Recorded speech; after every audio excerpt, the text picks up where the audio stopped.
Okay, at this point, I'm not actually convinced that it was ever any better than this. Like, this might be all I could do. This might be how it is. No, it's not CPU. It's you see, the problem started out being that I was running the NDI stream over Wi-Fi initially, and I turned off the Wi-Fi. Oh, whoops! Let me turn off the NDI audio source there. Let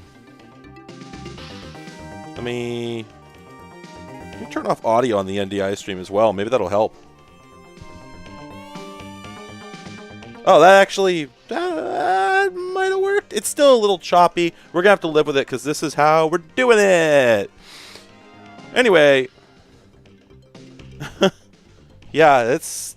Wow, what the hell? I didn't have these problems last time. I don't really understand what's going on here. CPU utilization is fine. We're not recording. Oh, you know what?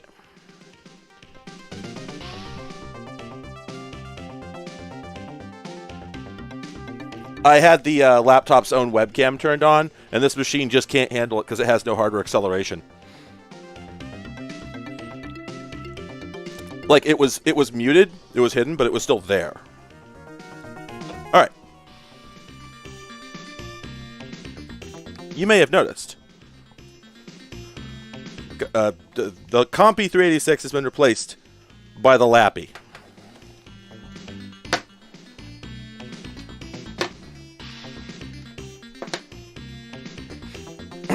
I know Daria is watching. She is going to kill me for buying another laptop, but you have to understand that os2museum.com recommended this model. And you see, I had some trouble. I didn't have proper graphics drivers or network drivers for the machine we were working with before.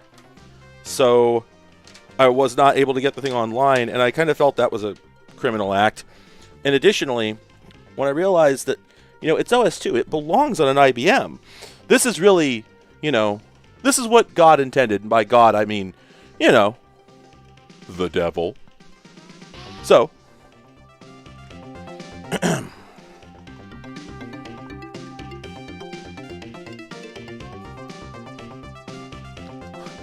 imagine if the pad was thinked.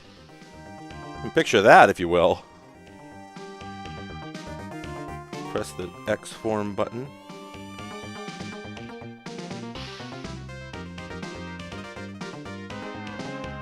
No, it's really true. I do keep saying that every single one of these laptops has a reason to be here. Like, these all serve a different purpose, and that actually is true. I'm actually not bullshitting. By the way, let's just say hello again to the little guy. Oh, it's just a little guy. The X260. Good. Good computer. What if computers were good? Nobody considers this. So this boy here... Oh, right. It has two latches. I forgot. Old school. This boy here... I have not even wiped the damn screen off since I got it. I should do that. This is a T20 and T1, which you combine to get a T21. Oh, no, I'm sorry, T23. T23 is what I meant to say. Pretty good condition. And I'm going to blow your minds right now. Honestly, like, it don't take much. Y'all ready for this? It'll be funny if this doesn't work. There we go. Let's just go ahead and fire this bad boy up. All right, there we go. Oops. It has a functioning battery. It's a Pentium 3 and the battery works. Wow. Oh, it's so upsetting. It's so upsetting. It's so wrong. It's screaming right now. It's doing the be-do, be-do, be-do. That means it's going to die soon, but it works. Ah! It's so wrong. Anyway, so yeah, this is the P3M 1.13. It's got a scintillating 256 megalobytes. It has... No, the rest of this doesn't matter. Well, an important thing is that it does have built-in LAN, and that's going to be important for our purposes and our porpoises. One hopes anyway. And, you know, in addition, let's just quickly... In addition to being IBIM, which it should be for this purpose, we have optical drive that it can actually boot from. PCMCIA, that'll become relevant. Audio, that's most likely supported in OS2. And then probably a supported network card. USB might work. That'll be exciting. Yeah. So, yeah. Anyway, so we shouldn't... I did determine this machine is recent enough that it can actually boot from USB floppy. Who knew? Well, I knew, because I did it. But anyway, my OS2 discs are so beat up at this point because I don't respect them. Anyway, I also just think it's really obscene and extremely funny to see OS2 running on a laptop, and I don't think I've ever done it. So that's what we're gonna do. We're gonna did it. First,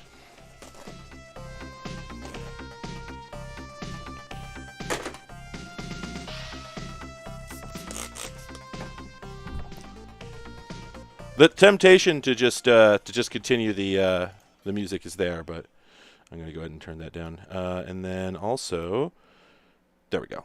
Sorry, I lost the chat. Whoops. Okay. Wipe her down. Let's just wipe her down. They had to call on the hazmat team to hold me down.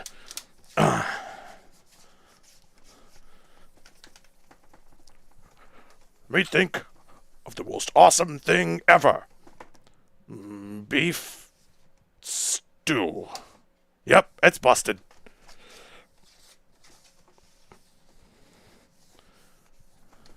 Screen does not want to come clean. That's okay. Also, somebody asked, is that thing as sticky as it looks? Yes, it's as sticky as it looks.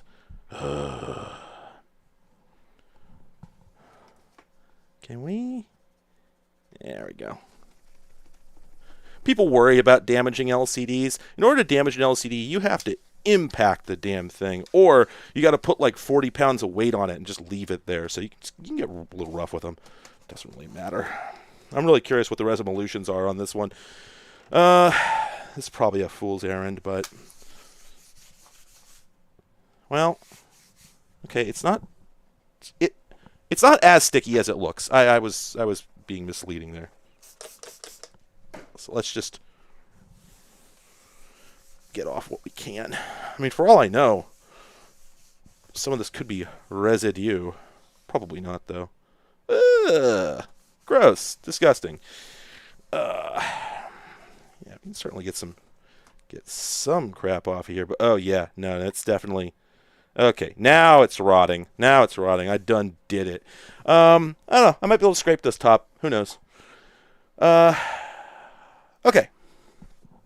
Oh, that's the other thing. I was interested in using this machine to run a period Linux at some point, because it's been a long time since I did that on real steel, like a really, really long time. All right.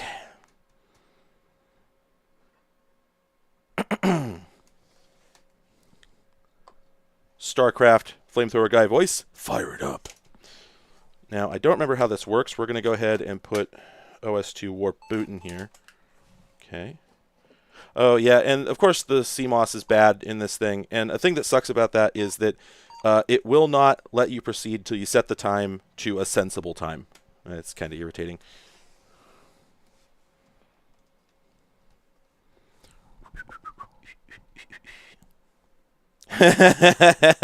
You know, I don't know that facing off the top of the laptop with a mill would necessarily be a bad choice.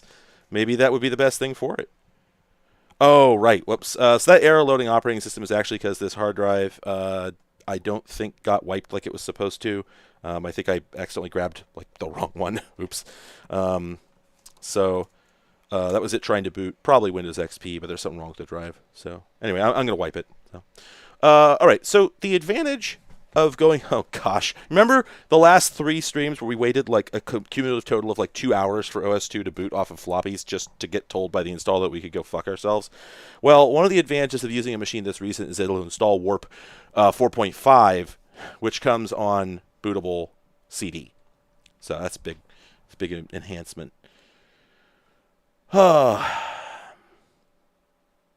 Honestly, I wonder if you could, I wonder if the best thing you could do with these rotting rubber coatings would be to do a sort of a clear coat kind of thing. Like if you went over them with like a gap filling compound, Bondo, basically. Yeah, I wonder. Just Bondo them, spray paint them.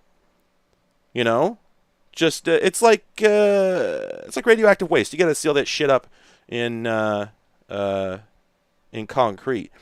Now, I just need to point out the fact that this thing is already working better. It has just created an LVM compatibility volume. I'm not sure I trust like that, but we're going to go ahead and find out. Oh, that's weird. It says to press and hold the Control-Delete to reboot, and I actually did have to. Huh. Weird. Oh, Plasta Dip. Yeah, that actually does kind of sound like a good idea. I mean, is anything going to be worse than the way it is? What? Not so much a fan of this guy anymore, so I don't super love making references to him, but you already fucked it. What are you going to do? Fuck it worse? Anyway. Oh, yeah. Hot glue. But, for the whole top, just going over the whole top. Now, see, here's the thing. You do it like weld buildup for lathe turning, right? You just cover the entire top in a thick-ass layer of hot glue, and then you run over it with an end mill. We're back to the milling machine here. And you face it down, and then you hit it with the spray paint. I think it's a good idea.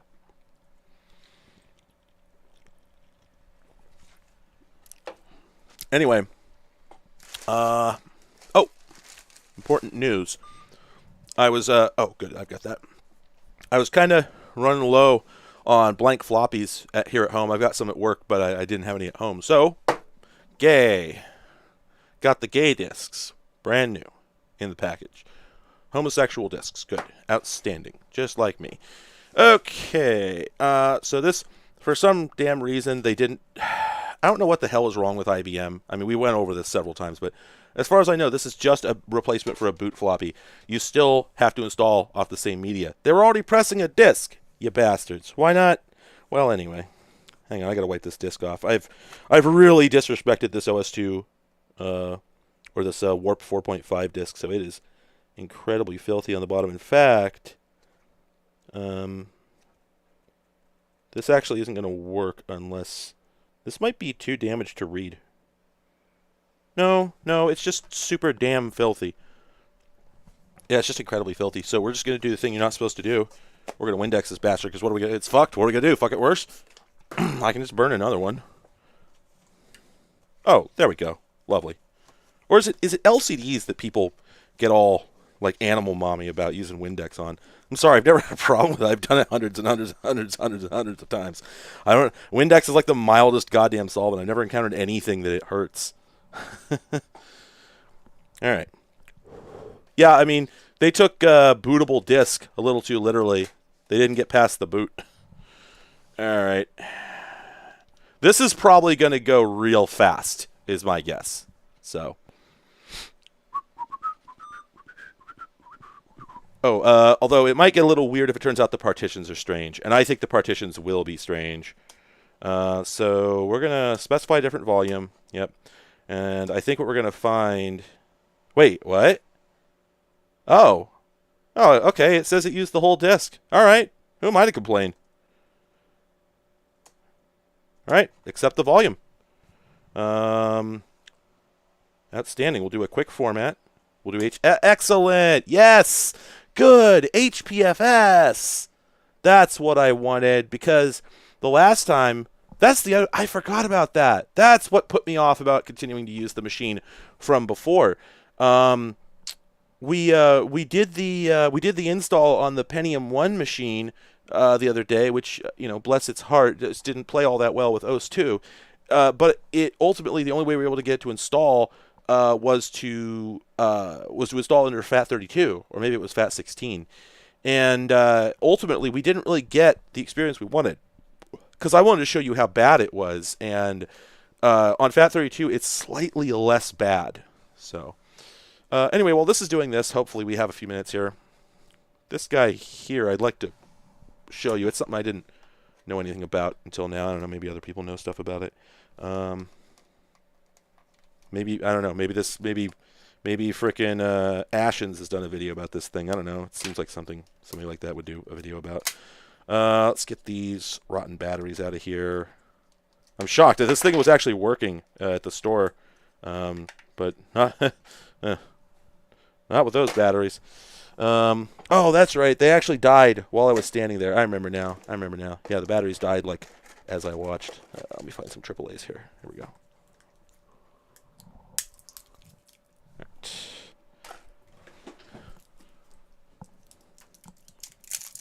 Gosh, those were AAAs, right? Yeah, I'm pretty sure. Yeah, okay. Oh, shit.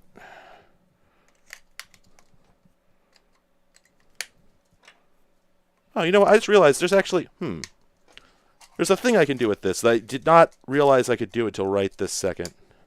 I'll explain, and we'll experiment with it later.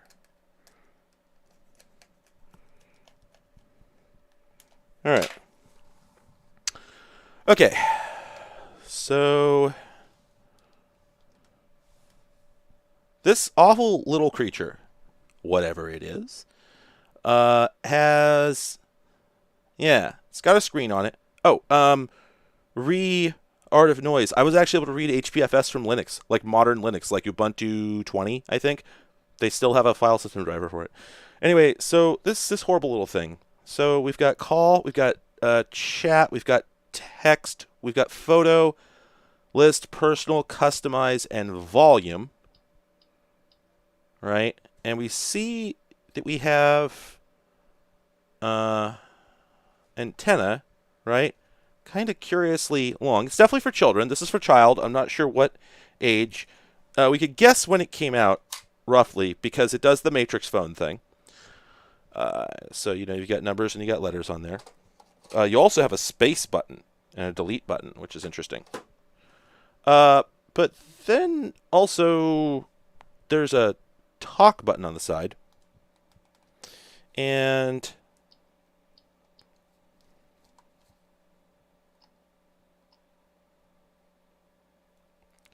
let's see if there's any way on God's green earth we're going to be able to see this.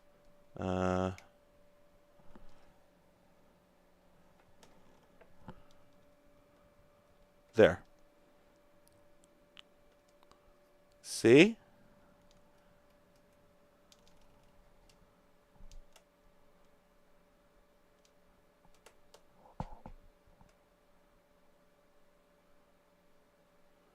There's a camera in there. So yeah, things are dire. Let's get some light over here. Whoops.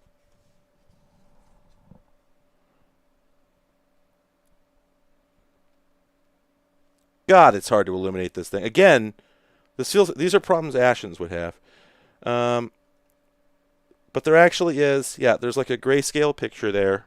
Let me take a photo with this horrible thing.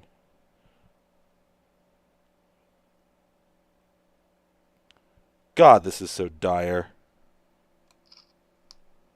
God, this is just intensely, terribly foul. Anyway, the important thing is, okay, it's got a camera, right? But why? Is it a cellular telephone? No, it has things. So it's got internal storage. There's like an album in, like him. There's an album in there. You can, there we go. There we go. That's actually, it's kind of hard to make out, but that is a picture of me taken with this thing. The rest of the, and yeah, there's some other various pictures I think came obviously on it. And then, but then you've got like, let's go to chat, right? Yeah, so, and it says channel 7 receiving. Yeah, so it's wireless. Call buddy, Colton. Calling.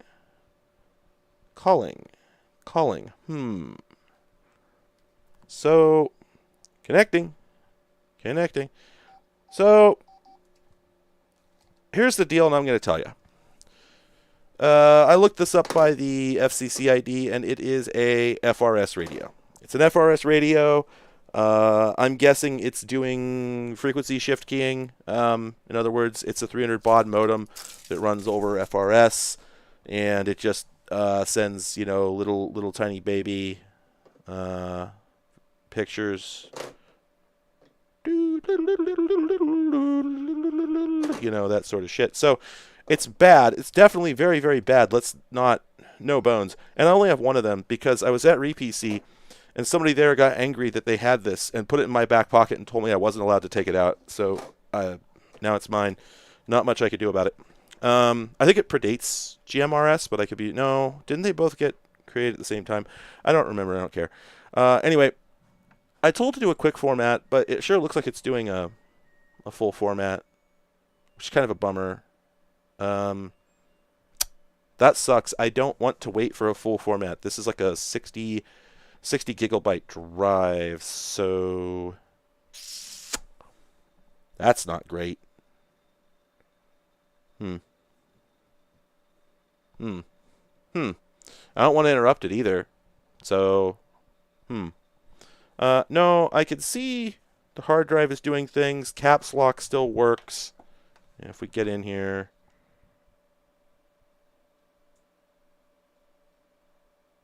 hard drive light's just constantly on. I don't think it's frozen. Yeah. In between, the Linux ThinkPad is actually running Windows at the moment. I have it set up to dual boot. Nothing bad happened. It still has Linux. But I actually use it with Linux normally. Like when I'm out and about, I use Linux. I am trying to main Linux for the first time in a long time. Not on my desktop PC, certainly, but at least on the laptop. There's no reason for it to be Windows. But OBS, I just couldn't get it to work well on Linux. I didn't want to fight with it. I need to try it again, because I might actually be able to get higher frame rates. Hey, it finished formatting, baby!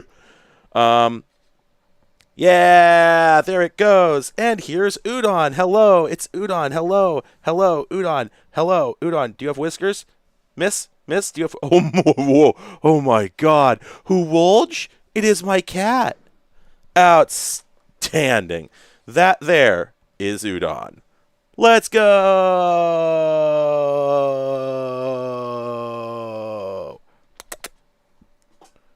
Belly rubs? Oh, there she goes. Oh, gosh, she fell over. These cats are defective. Oh, two of them. Hello. Two of them. Hello. Oh, she wrestling. She wants to wrestle, you see. Oh. Come on, you lazy kitty. Vicious Huntress. There we go. Feared the world over. The great beast of the north. Or wherever she is. The great beast of the carpet. The great beast of the basement. What are you slouching towards? Has your hour come at last?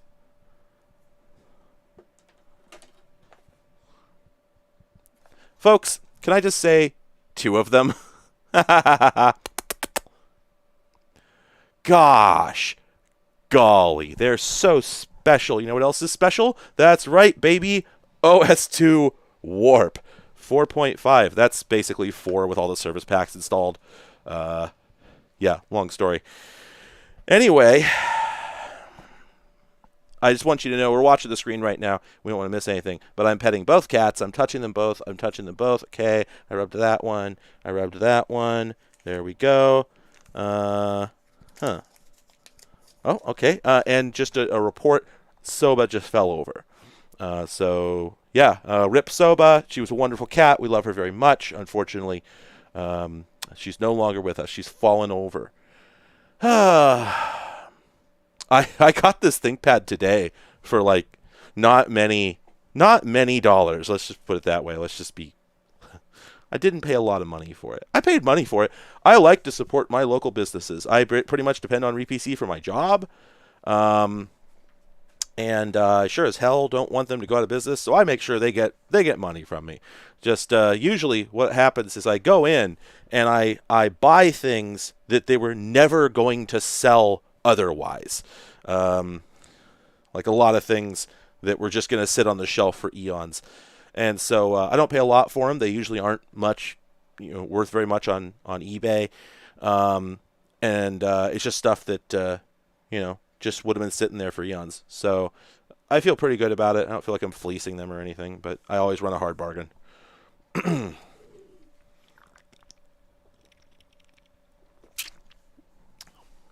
Oh, that's right. I was going to say, wait a minute. Actually, I'm not really sure why it's taking so long to load. At this point, it shouldn't even be loading off the CD-ROM. But I guess maybe it's doing some installation stuff in the background.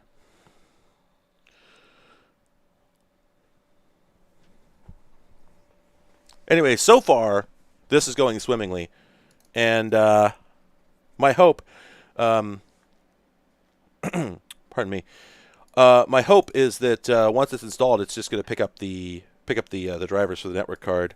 But I suspect it won't, and we're going to have to figure out. I'm going to have to probably going to have to download a driver and move it over on floppy.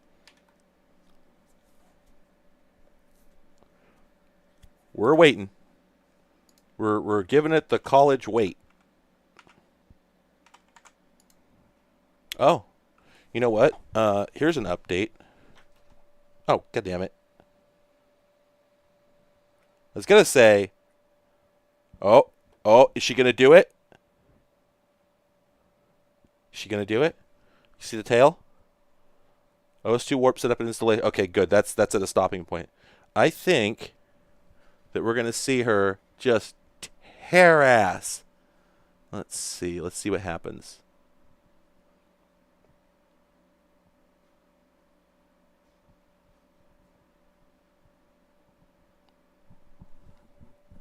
No? Oh, well, lick, lick, lick, lick, lick.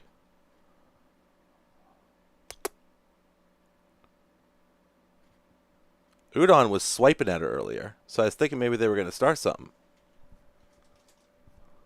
Oh, back. Oh, we're getting wolged again. Hello.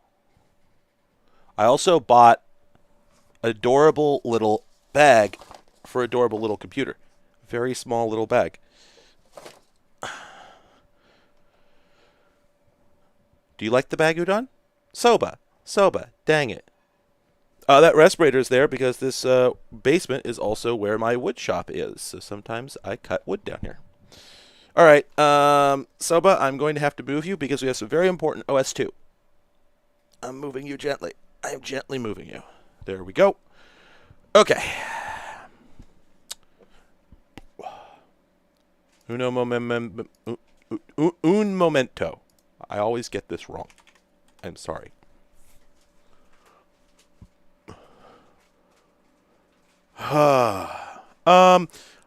Geez. Did I ever have an OS2 that would run from USB? I am trying to remember because I feel like I might have had that working. Did I ever have that working? Jeez. Man, I'm not sure. Okay, see, this is what I was hoping for. So the, this machine doesn't have I've just realized this machine is track point only. It has no touchpad. I was not prepared for that. That's irritating. I guess I can plug in an external mouse, though. Anyway, so it correctly identified the primary display as an S3 card. So hopefully we won't need to install Snap, and we'll get better performance, one hopes. And it also identified the ID CD-ROM, but it did not identify. Okay, let me look this up because OS2 Museum has a specific guide on how to do it on this exact machine. So give me a moment, and I'll be right back with you.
Well, it is possible, I'm saying, that the sound card isn't actually supported, but supposedly it is. The guy who runs OS2 Museum says the T23 had specific IBM support. So, yeah.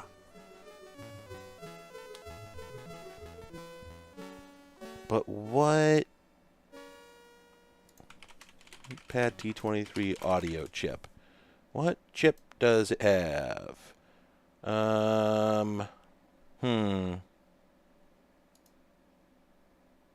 Okay, so the audio is a AC97 with a CS4299 codec, which is it's a Cirrus Logic. Okay, well then I don't think we're gonna have that out the box. I really don't trust the ThinkPad audio thing that's in here. That's probably not going to work. So I'm going to take the undesirable approach of trying to install it after the fact. So, wait a minute. No support for PCMCIA? Oh, there we go. Yeah, so I guess it can't detect it, but there it is. That's standing. So we'll install all three of these. Ultrapay device swapping, yes. We'll install the T23 package there. Excellent. External diskette. I'm not sure what that does. We're going to do it. Okay. United States. No printer. And then we should get the... What? You son of a bitch. You already detected it. What? What's wrong with you? Okay. What graphics chip is this? This is an S3 Super Savage IXC. So let's see if that's in here.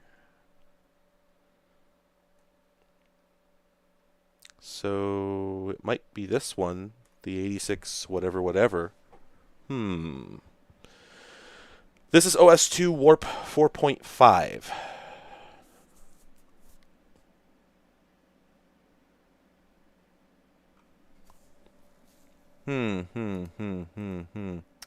Well, I guess we're going to need more music.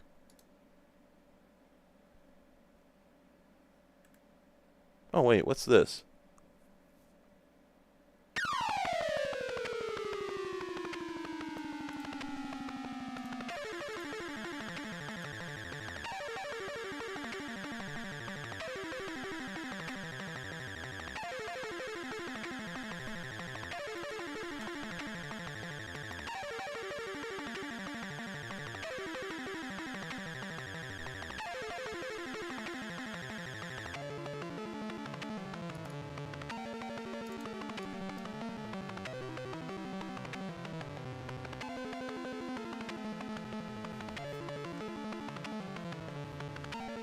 Oh, Alt F1, okay. Yeah, I did miss that. I forgot I could do that.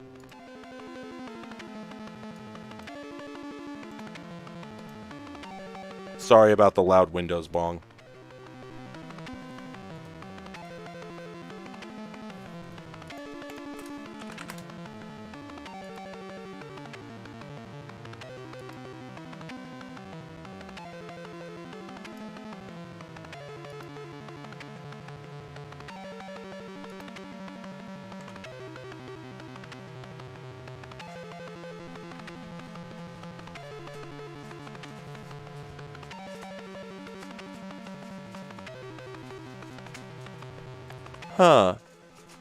Huh. Interesting. Hang on a second.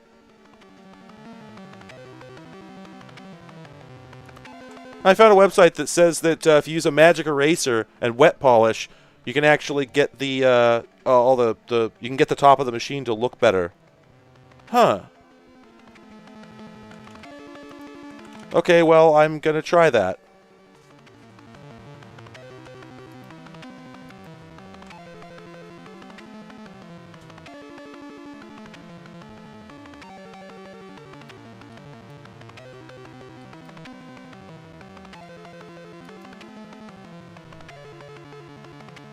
Okay, so I'm not really sure why it said S3 but now doesn't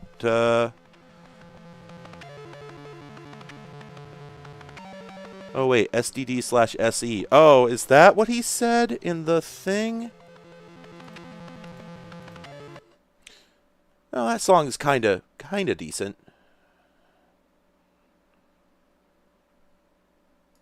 I think the OS2 Museum guy said, oh, yeah, SDD/SE. That is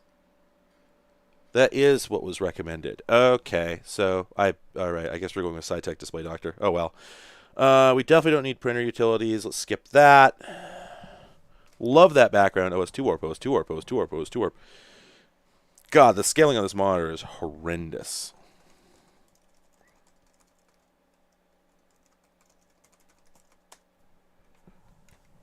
Oh, that's right. It comes with Netscape. Yeah, baby. And then we need to select network adapters and protocol services. We go here to select our network card, and then it should be an Intel.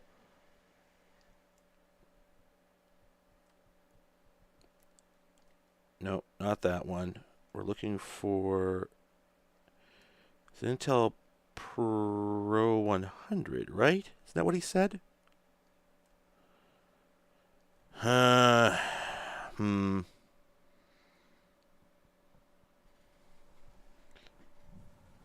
can't remember what Tivoli was. All right, hang on. Let me look at this again.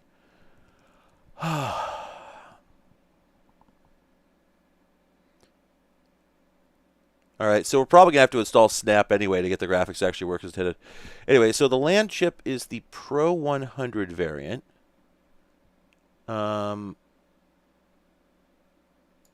But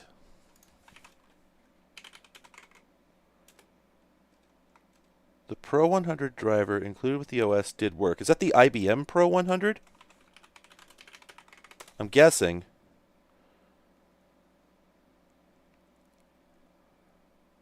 Yes. Yeah, so I think we're going to go... Ow, I just rolled over my foot.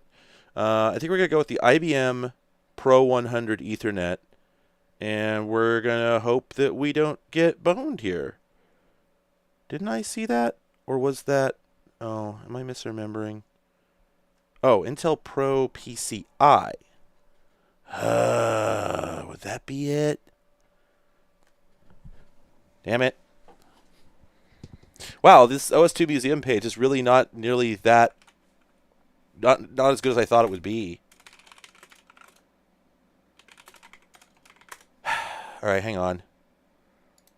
Here we go.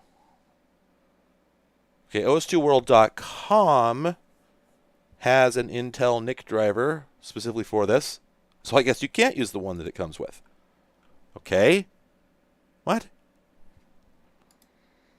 It's also a T23 specific IBM audio driver. Okay, I guess I'll download that too. This is annoying.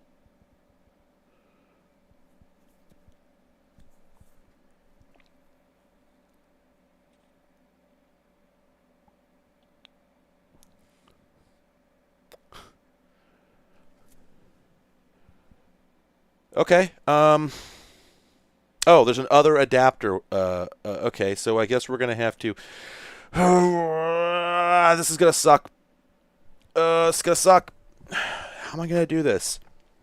We're gonna have to load a driver on the fly here, and the only way I can think of to do it, because the Ultra Bay is currently popular with a floppy drive, with a CD-ROM. I don't have a floppy drive for it, and although I can plug in a USB floppy, I didn't have it plugged in at start.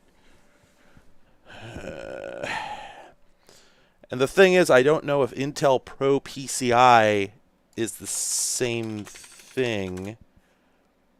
And the problem is that if I don't install this now, I think we're going to have a really bad time.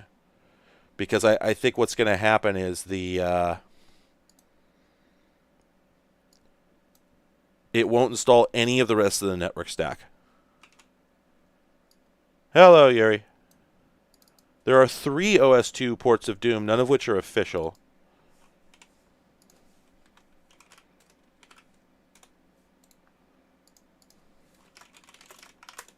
Anyway, I'm currently burning a CDR.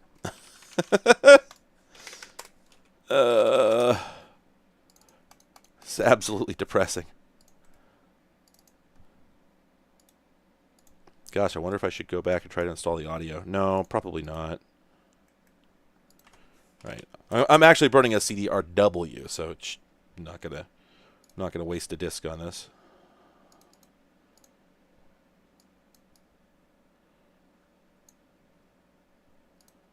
You know what? And just in case this thing is too stupid, I'm gonna burn these files to the root of the disk.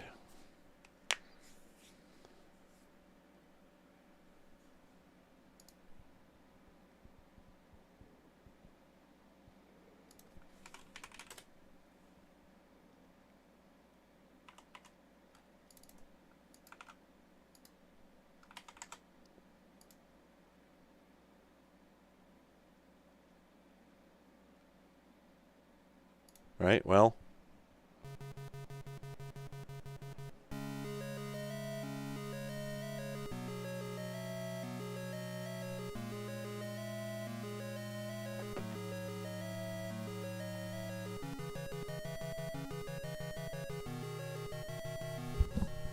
Now this drive is a DVD-RW, so it'll read the disk just fine.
All right.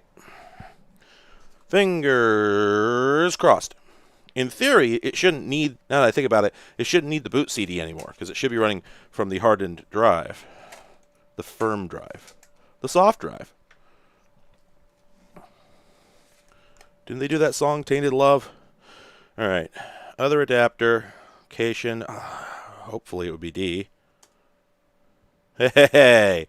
Oh, it is. God damn it. Intel Pro PCI adapter. I was right. I was right. Yeah, I'll move the diskette. Sure, no problem. I'll just do that. Okay, so then we need to add a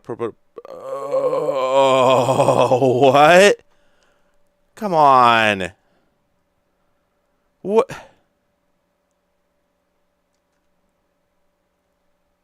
Oh my God, because I took the disk out? Was it actually reading? I'm going to scream. I'm going to scream. I will scream.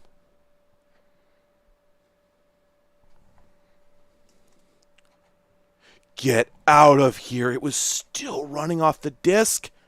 Oh God, now it's all broken. macaw.avi. This is so, this, I,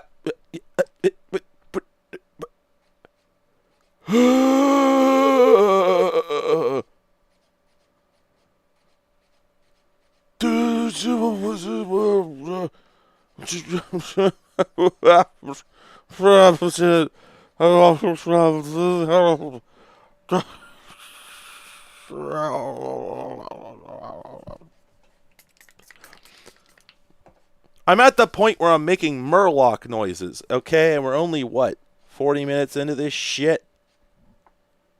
I actually honestly think that that was a reset. Run over. OS2 is a run killer. We're gonna have to take this one from the top for my money. That's what I think. It's just my opinion. Opinion. Huh. Oh, this is interesting. Light's gonna go out here for a second. There it is. There's the plug I was looking for. Damn it. That's annoying. I'm just like, I am pretty convinced that, at this point I could do OS2 speedruns. I've been through this shit so many times. But yeah, I'm pretty convinced that this is gonna be trashed. We're gonna have to restart, do it again from the top, because I just don't think this is going to work, if I'm perfectly honest. If I'm entirely and fully frank with you, if I don't conceal anything, my true self believes this is going to fail. Also, I'm loving the part with this. I'm loving how this is doing this sort of what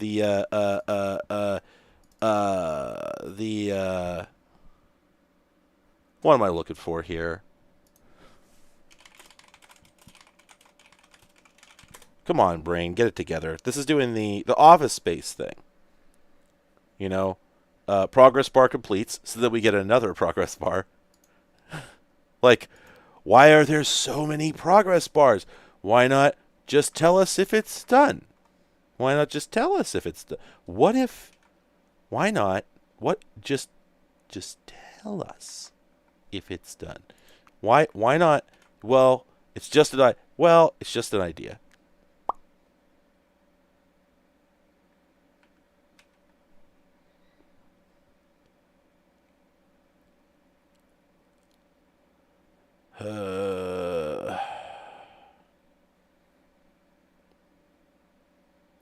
I mean, do you know how to get a copy of Arca OS? As far as I know, the only way to get Arca OS is to email them, wait for a salesperson to call you, and then give them $300. I've never seen a pirated copy of it. I'm sure as shit not giving them money. And I mean, I don't want it to be good. Arca OS is irrelevant. Like, the only thing that really interests me about this is that it was bad when it was new, and it was new a long time ago. I don't mean to be down on you. I'm curious about Arca OS, but I know it's crap. Nothing's going to change my mind on that.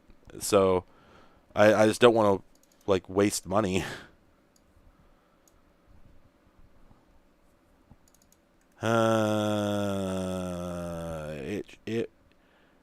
It shouldn't be hanging here. This is not working as it should.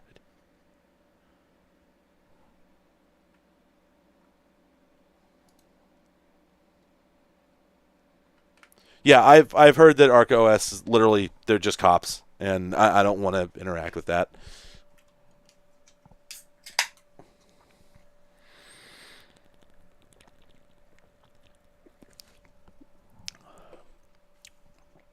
This really should not be doing this. Ah, there we go. Well, no. Nothing going on back there. But I guess... Alright, I think we just need to reboot. Awesome. And yeah, I've seen this before where it just... it just stops at the end of setup. In fact, I think it's always done that for me on Warp 4.5. It didn't even dump me to maintenance desk. I exited the installer. I thought I was minimizing it, but anyway. Hang on a second. Hang on.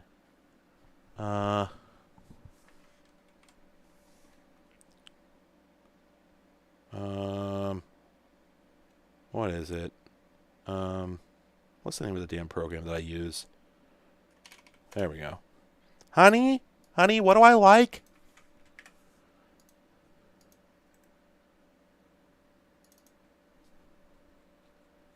Gonna get myself copyright struck by Origin.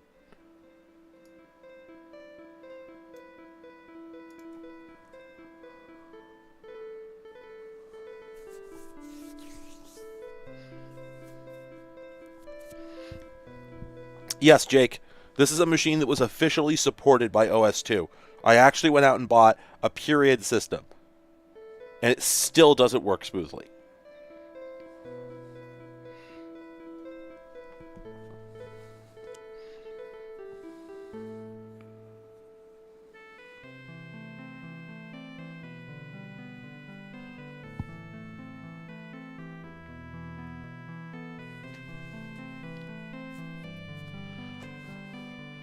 Boy, this thing is running at a real clip.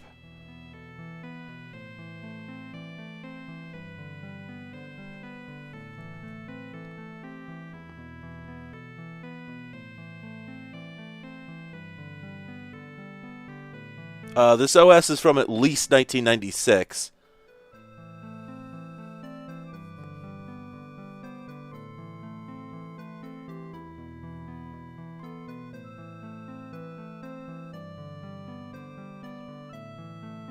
And yeah, 4.5 was updated in the 2000s.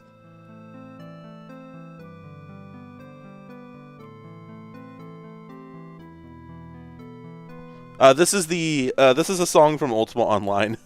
This is Stones2.mid. I think I'm gonna get copyrighted content ID. There we go.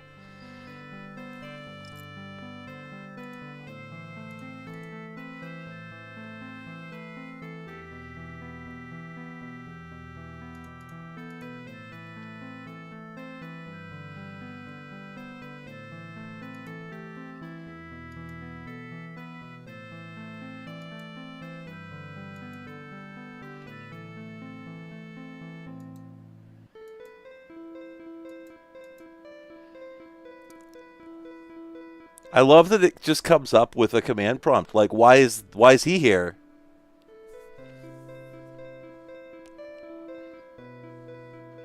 Yeah, Parker, I have gotten nabbed off of MIDI files all the time because YouTube has a feature for YouTube Content ID has a feature for cover detection.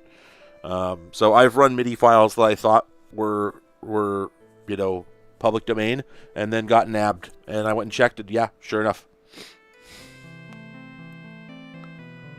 So I think it's done. I think it's booted. It's just that it's broken. So this command prompt is here, probably because it was open when I manually closed the installer and it saved that status. I think that's what's going on. So I think we're installed. Pretty damn sure that we're installed. So this is a little different than the one we did before, on account of the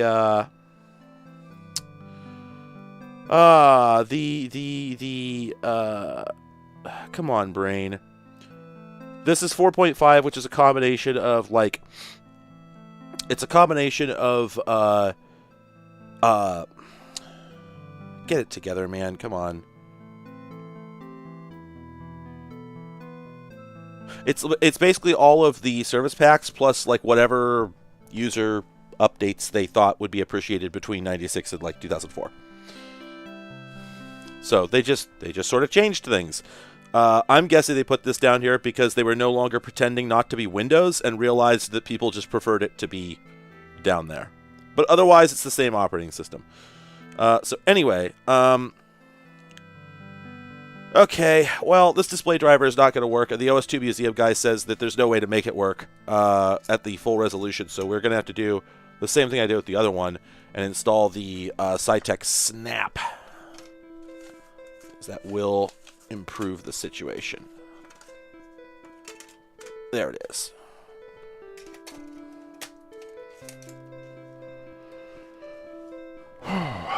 Now this version of the OS, hell, this might even have USB support.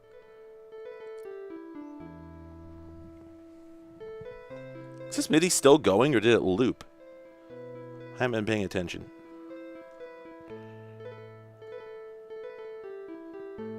Alright, and we gotta go again. We have to go to icon view to actually see anything. Run this bad boy. Why are we always running a bad boy? What if we ran a good boy? Who's a good boy? Who's a good boy? So the warp thing was literally just IBM, for no reason, just decided we gotta get people pepped up. So after version 2, they tacked this extra word on there, and yes, it's a Star Trek reference. It was really awkward. I think they got... Didn't they get, Kate Mulgrew? Because, Voyager was on by the time this version came out. Didn't they get, Kate Mulgrew or somebody to promote Warp 4, I think? And it was super awkward. I mean, that would scan, right? Yeah, I don't think they actually had any licensing from Paramount.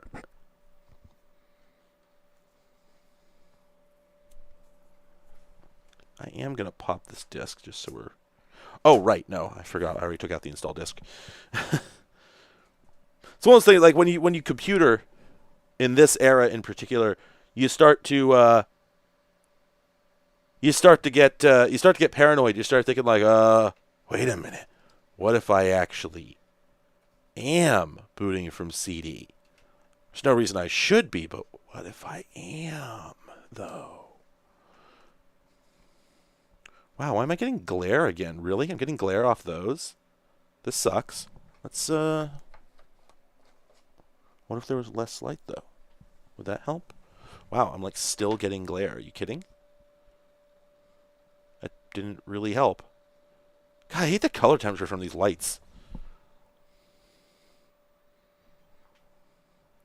Wonder, do I have any blue tape? Hang on, I'm gonna look for some blue tape. Painter tape.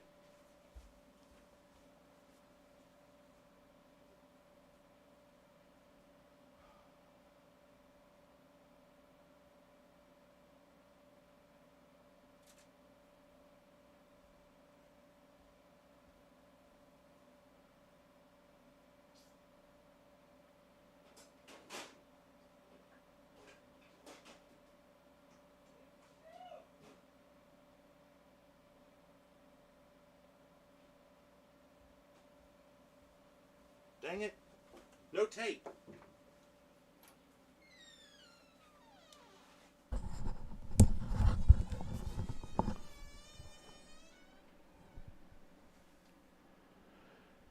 Mm-hmm. Here we are.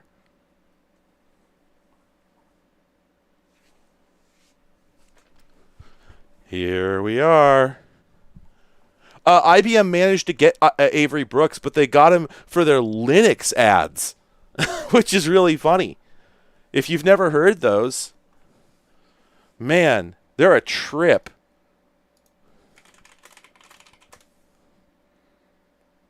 You know, I think I can get away with this, so I'm going to try and get away with this. I don't think I'm going to get content ID'd for this, so...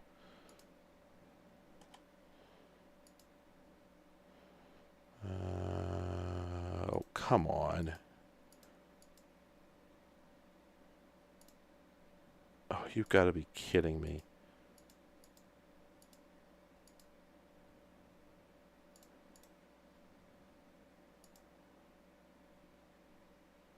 Okay, well, I guess I won't be doing that because Edge just won't show up in the capture list. Oh, it's because I was already capturing it. Wait, no, that shouldn't matter. I don't get it. No, no. No, it's still not working. Oh, I love computer. Computer's so good. My God. It just never ends. Well, I guess I won't be playing that video for you. Yeah, I don't know why it's so slow. Why should it be so slow? I don't understand. Like, there's nothing about this that would I give up. All right, let's go in and adjust our graphics settings, then reboot again, because despite it being 2004, we still have to do that. We still have to do that. We still have to do that. We still have to do that. We still have to do that. Can you believe that? We have to do that. And supposedly, and I don't know if this is true for this particular machine, but the OS2 museum guy says that this display is 1400 by 1050. And okay, I guess I can believe that. Oh my God, really? Why does it want the warp disk? Is it trying? Was it not done installing still? Still? What?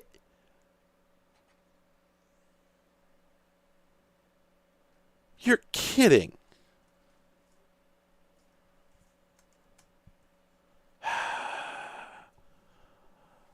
God.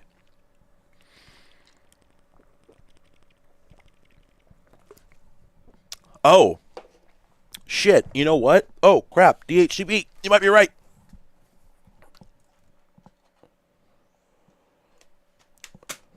I didn't even think about that. If the network driver is successfully installed, then you're right. It's saying they're waiting for DHCP. Oh, that would actually be a good thing. You know what? Let's take just a moment. I happen to have some magic eraser here. These little thin pads. And I'm going to get a little bit of water, and we're going to try and wet polish this. Unfortunately, I am stopped. I cannot leave the room because of this. It's in the way. I can't get past it.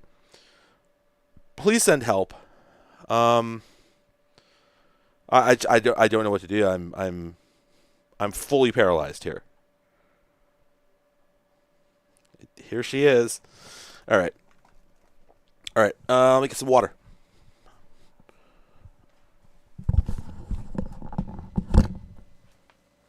Pardon me, Udon. Excuse me.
Hello, Soba.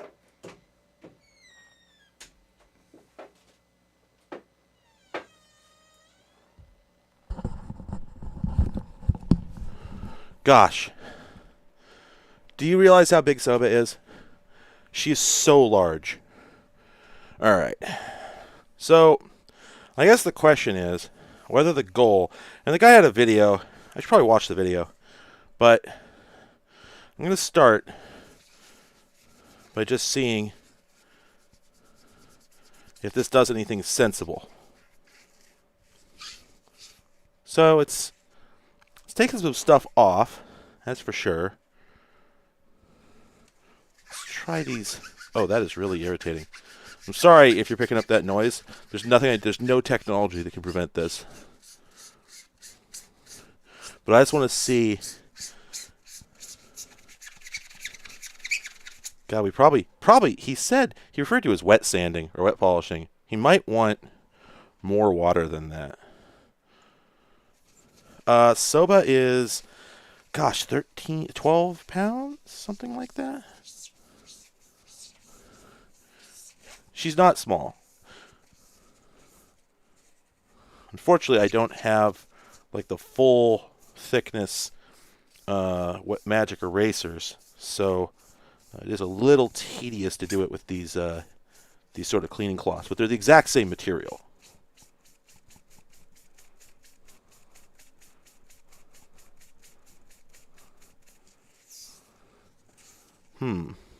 Well, yeah, I don't know. I'm gonna have to watch this video.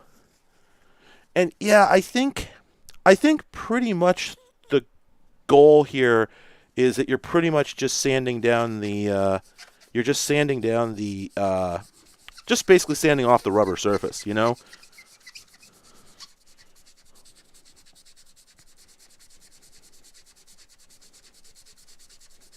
So I think ultimately all it's going to do is just pull the stuff off completely. And yeah, I think that's what's going on. So I'll have to watch the fellow's video to see if there's any deeper sort of wisdom. I mean, his started out looking like mine and ended up looking brand new. So if he's got a trick, I'm willing to investigate. And you know what? Visually, that did improve it.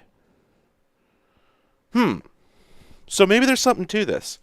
All right, I'll have to give it a more of. That was a high school try. Later, we'll give it a college try, some later date.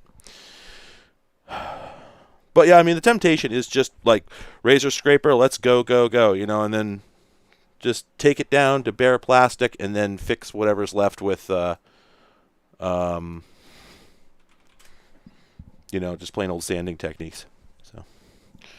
All right, let's see. I gotta be careful with this machine because it's old enough that it actually has a spinning disc in it. There's no technology that could protect against that.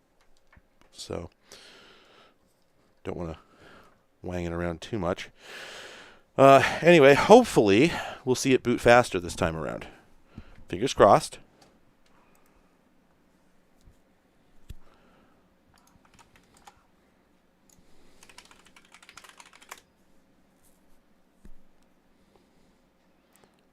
Okay.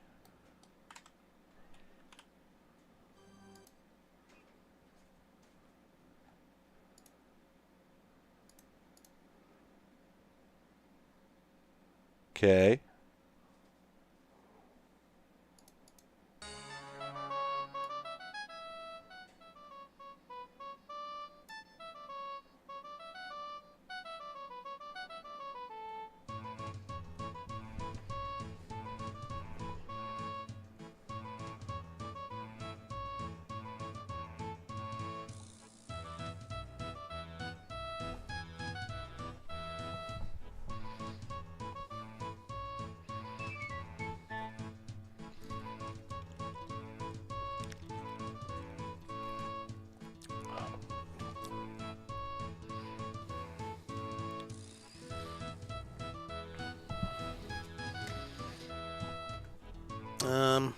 Yeah, dust blinking lighting. It's at least getting broadcast traffic. I don't know if it's... let me check my DHCP lease list.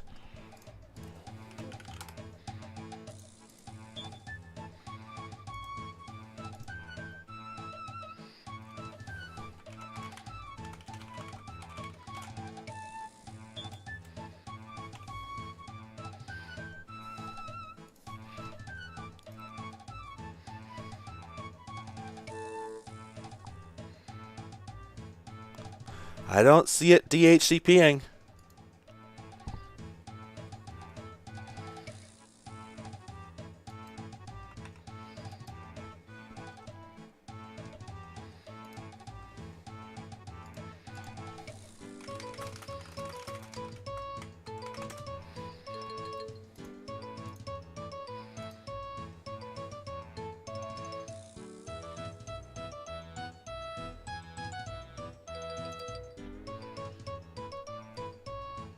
Oh, hey, resolution time. Wait. Something has not... What? No! Whoa, whoa, whoa, whoa, whoa! Whoa, whoa, whoa, whoa, whoa, whoa, whoa, whoa! This screen is not the resolution that I was told it was. Although, honestly... Gosh, this looks good, though. Let's get it. Let's see if we can get it down to where it's supposed to be. I'm thinking it's got to be more than 1024. It's got to be 1280. Let's see. Oh, that might be more than 200 pixels. Maybe, maybe not. Well, guess what? We're gonna reboot one more time. But first, let's take a look at the network and see. Oh, that's not where I want to be. Let's go to programs, utilities. Nope. That doesn't. No. Wow, there's just really nothing in there, is there? There's fewer programs here than there were in Warp 4. You think this is 1024? Maybe. I'm not convinced the network stuff installed at all.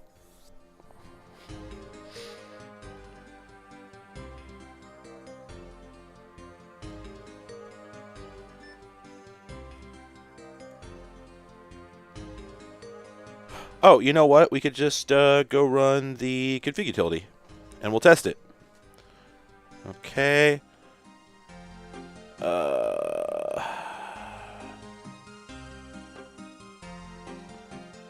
Okay, so it doesn't have anything that says just tell me what the display can support. So let's do 32-bit at 1024. Oh yeah, you're right. This is a 1024 display. Gosh, looks good though.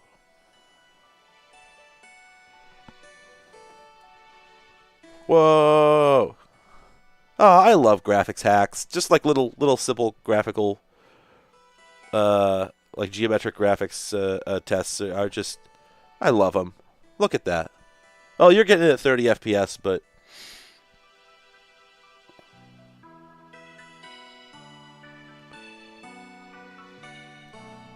there's no reason it should take this long to boot. I think something's wrong because the Pentium 1 I was using before this didn't take this long. It just doesn't scan.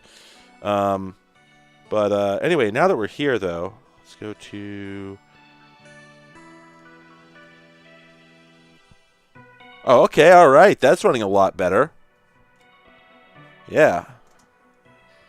That's still a little crunchy, but it's better than it was on the Pentium 1. This is all being rendered on the CPU.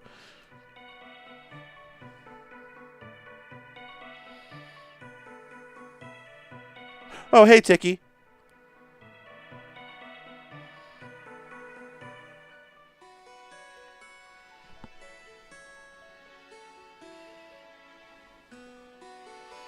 This still runs a little slow, but that's okay.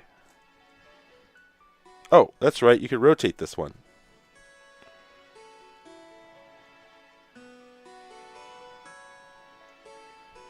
Now, let's go ahead and run those again. What the hell? Even at 320 by 200, we're only getting 30 FPS? You gotta be kidding me. Wow. Must be a limitation of just talking to the graphics chip. Anyway, alright, so yeah, it's a 1024 display. I was wrong. We'll fix it.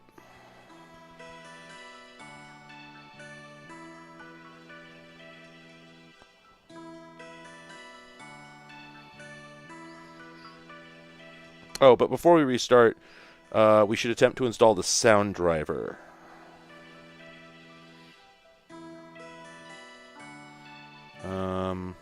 Oh, that's weird. The list of disks has changed.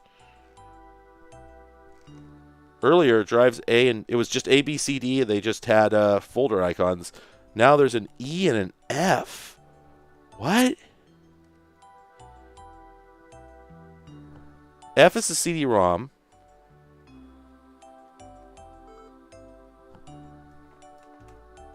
The E device is not ready? What? And then what's D? Oh, you know what? Okay, it must have performed a little more of the setup process because that's a PCMCIA drive, which was not showing up earlier. Oh, yeah, a lot of cusses get filtered. I'm sorry, I can't turn it off.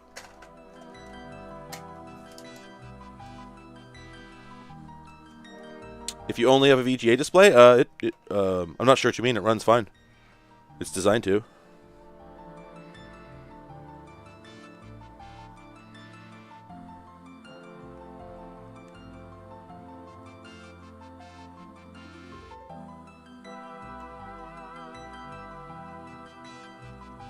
So can we... Oh, okay, good. We can install the audio driver from here.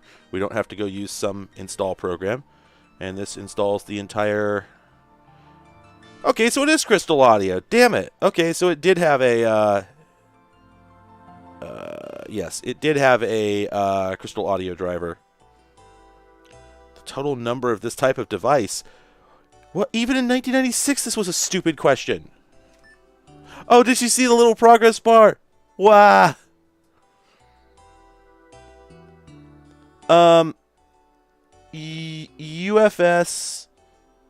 UFS was around in the 90s. It was an option, though. DVDs made it mandatory. But this OS, I need to remind you, has been updated for 2004. So.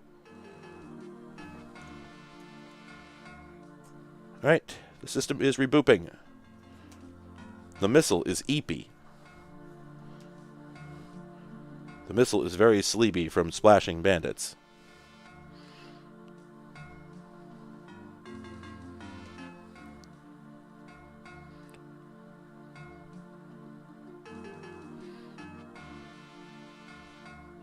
It's not Sunday, but OS2 waits for no man. I don't understand why the camera is having such a hard... This camera is having a really hard time. There we go. It's just getting really upset about the white balance and then getting this glare from overhead for I don't know what reason. It really shouldn't be that bad. It wasn't that bad earlier.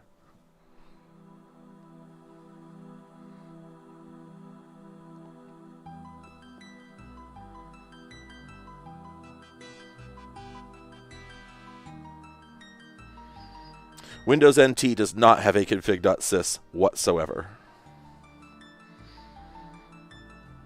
Oh, you know what? It might have been UDF, and I can't remember what UDF might have been. I could turn auto white balance off, but I don't want to. I just want it to behave normally and like good, because I want to be able to whip the camera around to point at other things and not have to change 3 or 4 settings first.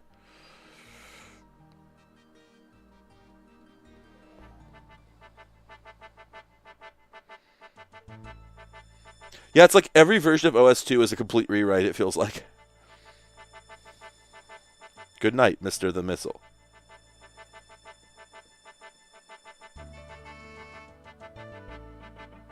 God, why do we have to wait so long on startup?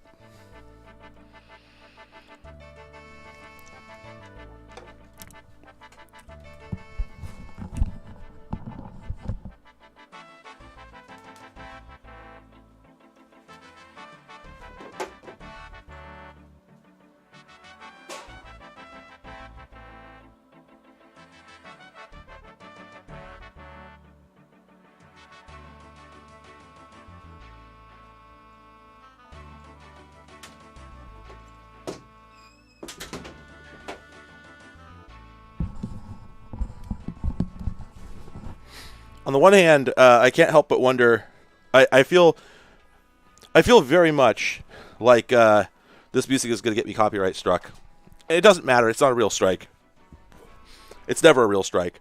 But part of me wishes it would be, because I do kind of like the idea of getting DMCA'd and taken all the way to court, you know, the full 9 yards, just because I was playing RuneScape music. You know, I like to imagine that's going to happen. That's a funny way to go. Maybe get my whole channel deleted, all my videos deleted because of RuneScape. I think that'd be funny. I am average American man. I like bad game RuneScape.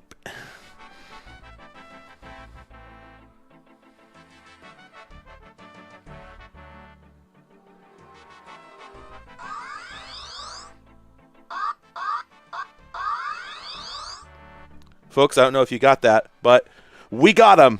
Mission accomplished. We have sound bubs. Let me see if I can get the audio cable here. The cobble. Less cobble. Where is the thing? Where does it go? Is that line in or line out? That's line in, so we're going to want to go with that one.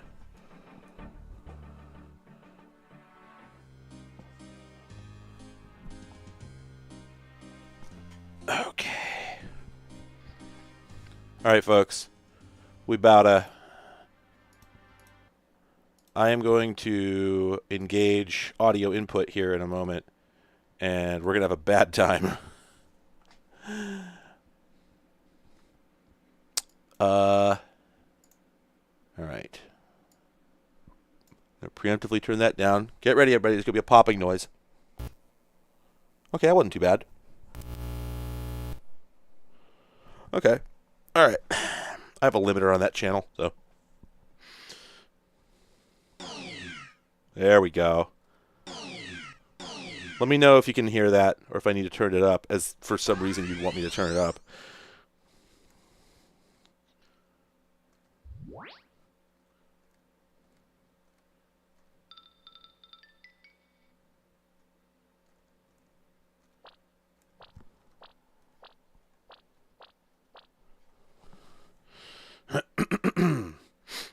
All right, let's see. Hopefully this comes with the same media crap. The thing is, I have this suspicion. I'm kind of thinking that maybe 4.5 strips out some of the crap, which would be really quite a bummer. But I think they might have. Oh, wait, no. Hell yeah, take me to MIDI Town. Here we go.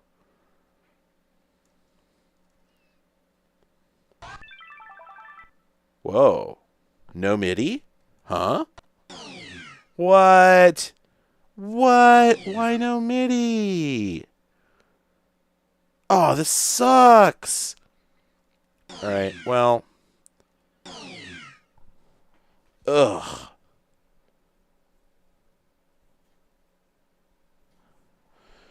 Okay, well, first things first, we definitely want this sound, as funny as it is, to go away. It's super irritating. So let's get the hell rid of that. Now that we have this, let's get rid of it. Okay, do we have any network stuff in here? I don't see any.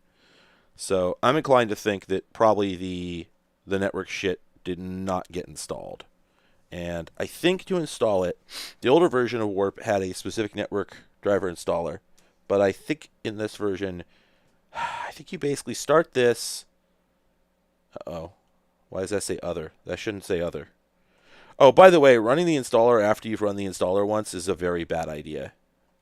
So I might have to crash this.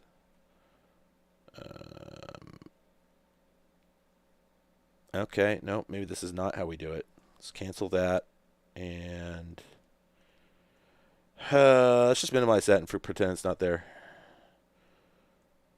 I don't think, or do we... Wait a minute, isn't there some secret thing we have to do from up here? No, maybe not. I think that it just failed to install the network.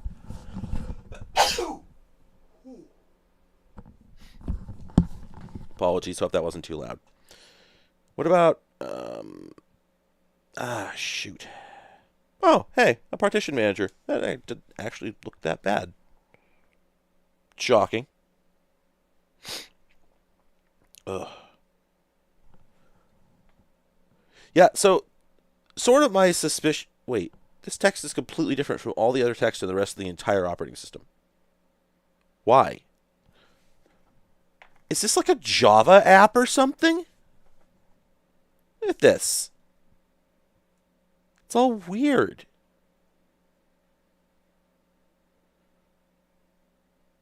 Huh. I don't trust this. God, this is ugly. Alright, well... I mean, for my money, yeah, it's Java. I think it's Java. I mean, look at the J up there. Why would there be a J? I think it's probably Java. And, of course, I don't think there's any way to really find out how a shortcut works.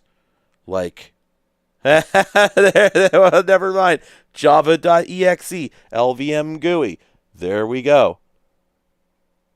God, that was fast. Yeah, every single time that I start up OS2, it's like I've never seen it before. It's unlearnable. It's incredible. It's just like, oh, I forgot. Right. I forgot about this.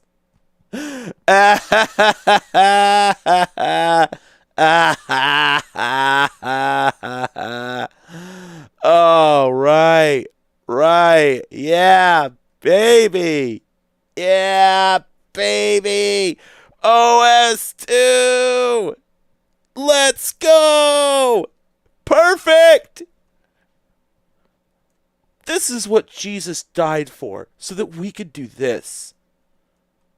Yes. Yes. Yes, yes, yes, yes. Sicko's voice. Yes. Oh, it's so good. It's probably going to be permanent. I probably won't be able to undo this. You know what? I'm curious. Is the power thing? Hey, it knows what a battery is. Cool. Wild. It even recognizes the existence of two batteries. By the way, this is a good time to remind everyone because some people weren't here earlier, so let's go ahead and just refresh. Okay. Yeah, there we go. Back to reality. Hang on a second. Well, this... Why is it so dim now? There we go. Okay. Let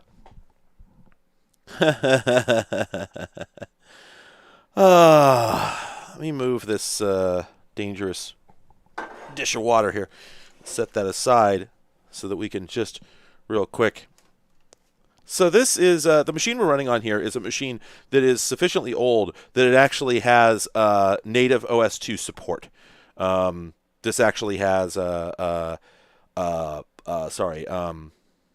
actually officially supported this. It is the ThinkPad T23. It is a Pentium 3 1.15, shipped with like Windows 98, and it is it's from the before times, right?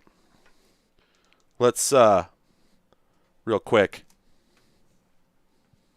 show you the most buck wild thing about it. There's the power cable. Yeah, that's right.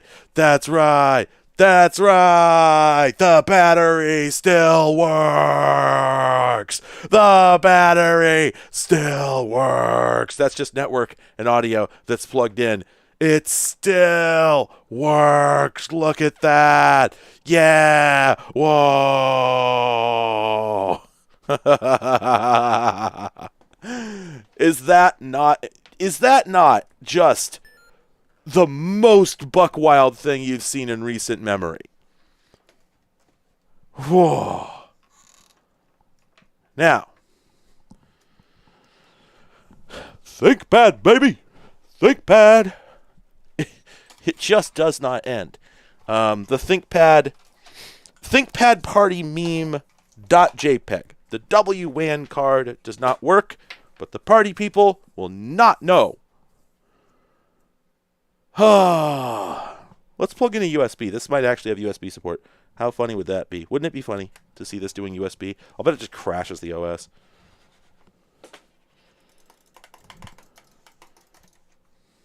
Mouse is on. No way. Wait a minute, the cursor moved. No way. Okay, it's moving, but unspeakably slow. Okay, you know what? I'm actually going to say it is possible that is the mouse at fault. Not likely, but it is possible. It could also be that this thing has legacy mouse support in the BIOS. So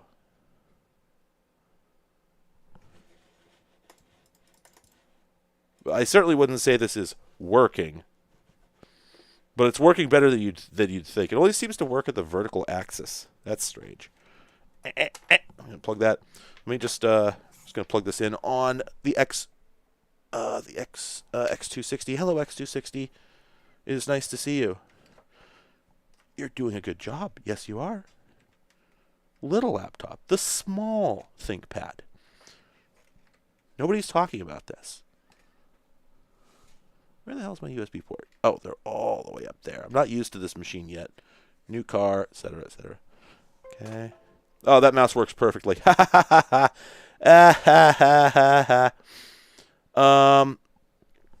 okay. So you're suggesting the problem is that the mouse, too much goddamn mouse for the operating system. Okay.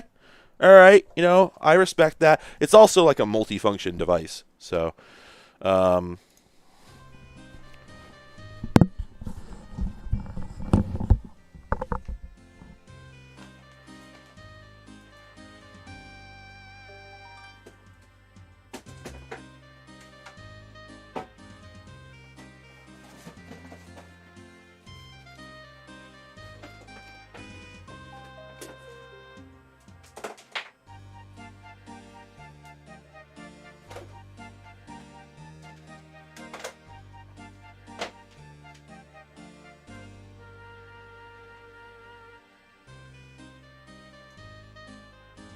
shut up.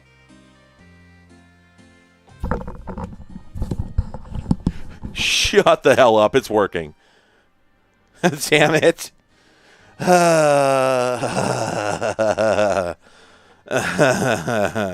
that's so wrong.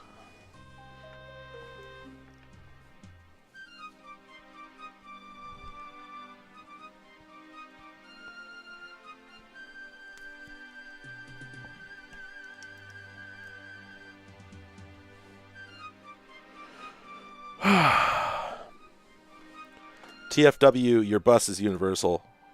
Yeah, it's serial. So I need to install the network drivers. But I think in order to do that, I have to install networking. I don't think networking is installed, and I don't know where to even begin installing it. It might be the case that I have hosed the install, and if you don't have specific knowledge on how to fix it, that you just have to start out from scratch. That is possible. Like, I don't know how to proceed here. I might need to reinstall. I don't want to reinstall. I don't want to. All right, let me put the OS2 disk back in. Hello, computer. Unlock disk. Yeah, I had to unlock it before I could eject it. That's pretty funny, I think.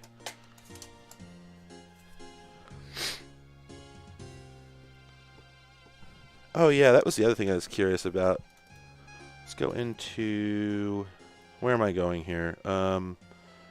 System, programs, multimedia, movies. How does it play Macaw?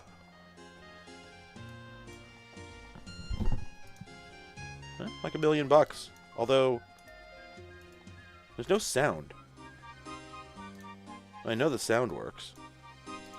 Oh, gosh. Everyone, it's Udon. Udon is here. Hello. Hello, Udon. Hello, hi. Hi. Hello. Are you... Oh, Steppy. Oh, you're just passing through?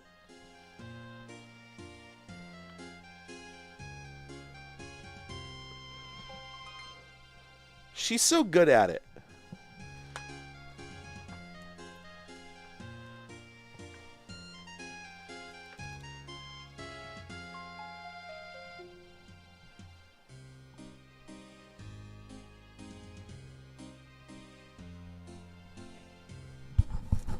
That there was Udon. She was here, and then she's gone.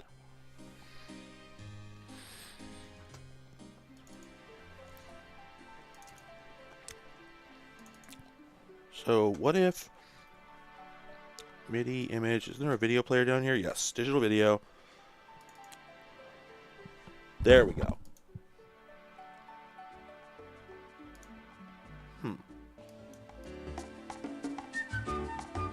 Oh, there we go. It's working. Okay, good. What was that? I was doing that for some reason. Oops. What was I going to play? I was going to play a video file. What was it? Oh, right. Hang on. Hang on a moment.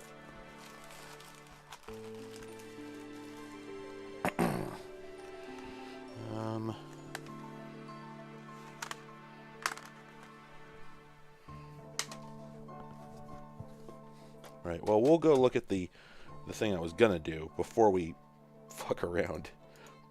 Alright, so let's open up the drive. Icon view. And is there a section here for installing the damn networking?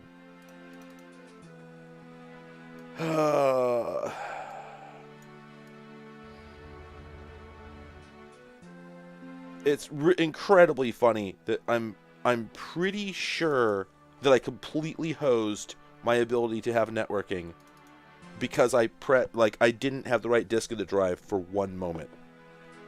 Just a moment. And I think I'm screwed.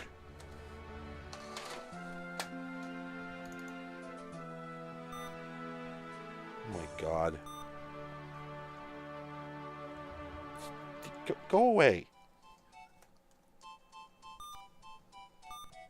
Okay, y'all probably didn't hear that, but Udon just emitted a squelch. She produced a squeak and a squeal and a scream. Oh my god. Oh my god. The mouse works here. The mouse works here.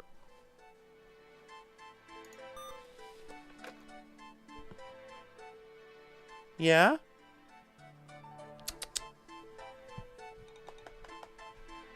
Yeah? What? Udon. Udon. Come back here. I'm not going where you are. Udon. Oh my god. This is just what it's like all day long. This is just what it's like all the time.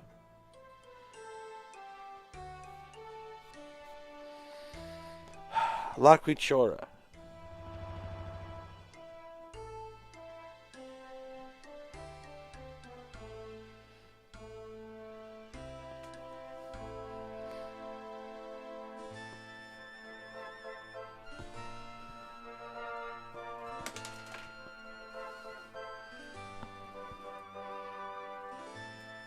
Oh, Vicious Huntress. The killer stalks. The killer stalks its prey with incredible efficiency. Silent, deadly, undetectable until the moment comes to strike.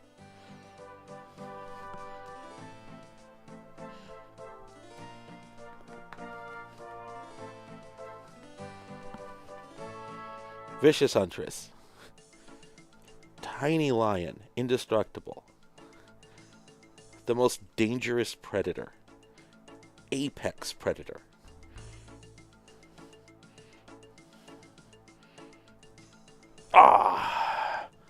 Creature. Creatura. Creatura? Is that right?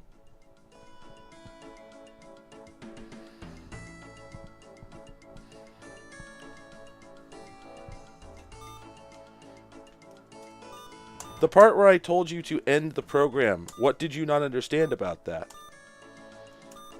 It's just hosed now. This is incredible.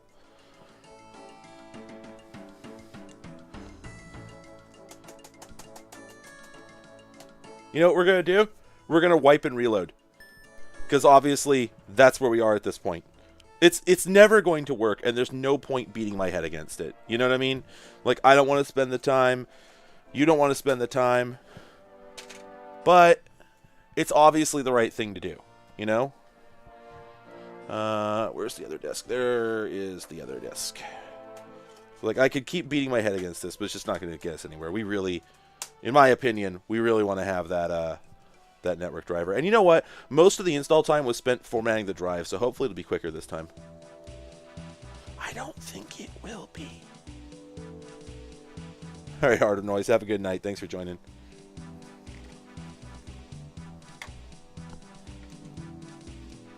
So that glare was killing me. There we go. That's a little better.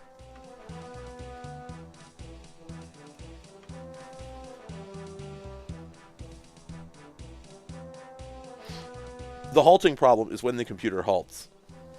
How many times have I reinstalled OS2? At least 20. If we're just counting these recent streams, I'd say it's 6. Well, if it's reinstalls, then you have to count only the times I finished installing it, you know?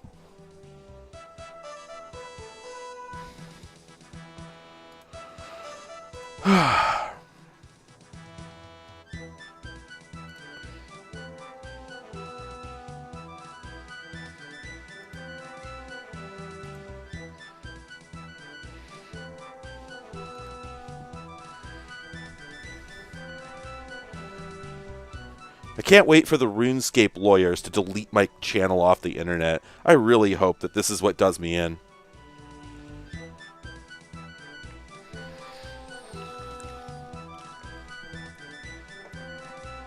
What the hell's going on here? Oh, hard drive activity is going on. Okay.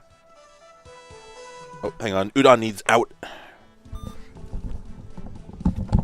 Oh, there we go.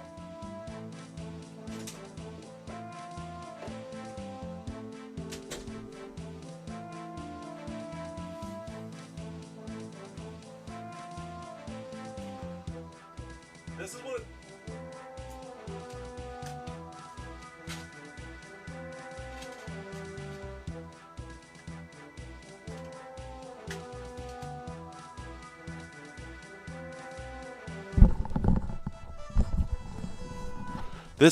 This is just what it looks like to computer. If you computer enough, This is what it just starts looking like. Pile of discs. A while back, gosh, what was it? Oh, it was the the video with the Rivet discs. Somebody commented that they didn't like the way I was like putting the. They were like, you know, you actually need to. If you're setting discs down, you know, it's not actually good to set them on their back. You want to set them on their bottom. And I'm like, buddy, this is how I handle discs. You want to see how I handle discs? Unless it's like an original CD-ROM for something that's irreplaceable, this is how I handle my discs. I've been doing it my entire life. I've never had a problem, and I'm never stopping. The number of discs I've ever seen with a scratch data layer is none. None. It's none. Unless I drove a car over it. That's it. You know, okay, actually, you know what?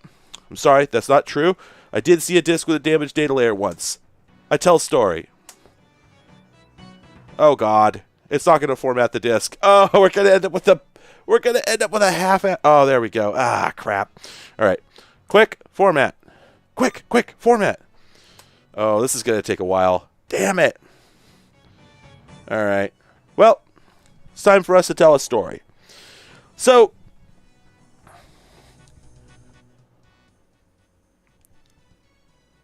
let me remember how this works. So, oh, that's what it was. Okay, so a couple of years ago, my girlfriend, Vesu, the data layer, as far as I know, is not protected by very much lacquer, if any at all. It is very easy to scratch in relative terms. I have never done it unless I intended to. I've never seen it happen by accident. It's just not that fragile. People are whiny. Okay, so a couple of years ago, so my girlfriend was going through modding all of her game consoles. She has a collection of like probably about 75 to 90%, somewhere in there, of the game consoles, with exceptions for like older than the NES for the most part. So she had a PC engine, and it had the CD-ROM add-on, I believe. Or maybe we had the ROM loader for. I think we had the ROM loader for it. Yeah, that's what it was.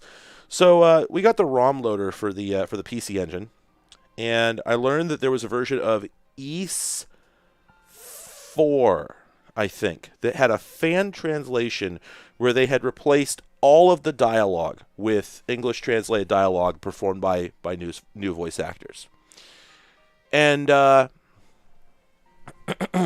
me.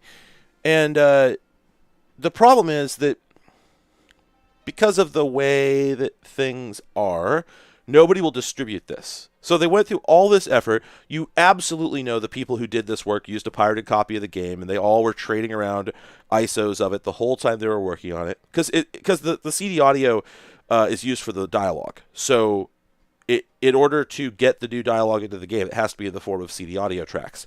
So I'm sure they were trading around like a bin queue file the whole time that they were working on this thing, right? But then when they go to release it, oops daisy, we don't want to get that 0.01% of getting noticed by the lawyer that's just like been put in a stupid job where he just has to look at YouTube all day long and find people to sue for no reason. It's completely like not only Pyrrhic and Sisyphean, but also just a stupid, pointless dick move for no reason. So they don't want to distribute the actual file. So instead they do this thing that probably wouldn't hold up in court for a single second. It's just never been tested. And they distribute the patch files. Well, the problem is the patch files are like 600 megs because effectively they are a copy of the game for all intents and purposes. They have to change so much because they're patching audio here. It's really stupid. I think what it ended up being was it was raw wave files and then a patch. And it ended up being like 700 megs of crap. And the only way to apply it is to get not an ISO, but a bin-queue wave rip of the original game off the disc. Well, I didn't have the disc. Nobody would here. You know, everyone here is going to pirate it. So I got an ISO of it. And I had to figure out how to turn that ISO into bin-queue wave, and it turns out there's no way to do it. You can't rip it from a virtual device drive or anything. It just doesn't work. Long story short, I had to write it out to a disk and then rip the disk. Well, the problem is that the utility that they wrote for doing this absolutely requires a very specific data format, which you cannot get with anything like CD audio grabber or anything like that. No, you have to rip the data using basically some audio file shit, like this bit-for-bit copy program that they wrote, or at least somebody in this community, I think, wrote for specifically this purpose.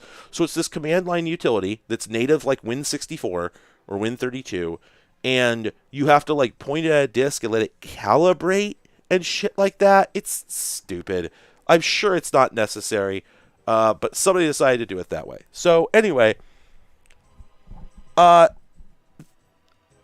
I go, okay, I guess this is what I have to do. So I put the disk in the drive, I burn a disk of the game, and I leave the disk in the drive, and I run this program to re-rip the disk I just burned. How stupid is that? Well, I hear the drive spin up, and then like a progress bar starts going up. Like, okay, well, all right, I guess that's that. So I get up, I leave the room. It's clearly going to take like 40 minutes to do whatever stupid shit it's doing. So I leave the room, and like 10, 15 minutes later, I come back, and as I'm walking in, I hear this noise coming from my room. And I'm like, what the fuck is going on? Dear God, what is happening in there? Aurora Borealis. So let me explain something that had happened earlier that day. My PC at the time, I had gone to RePC at Goodwill recently at that time, and I had purchased a whole lot of other CDs. And I had this disc that was like, it was like Garfield's Desk Accessories or some shit like that. And at this time, I had two optical drives in my PC. I had put it in drive 2, and apparently that is the one I had selected with the program. And that drive was capable of 52 speed reading. This disc was only a 1X disc because it was made in like 1992, but apparently the program had the ability to speak directly to the drive and tell it, no, I don't care, don't read the disc capability section, just run it at 52X. And so it did. And so I had I had a disc that was manufactured for a world of 1X CD-ROMs only, spinning at 52X in my machine. It destroyed the drive, and it destroyed the disc, of course.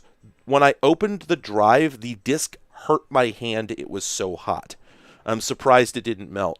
And I flipped it over, and yeah, there was just this great big trench just carved into the surface. And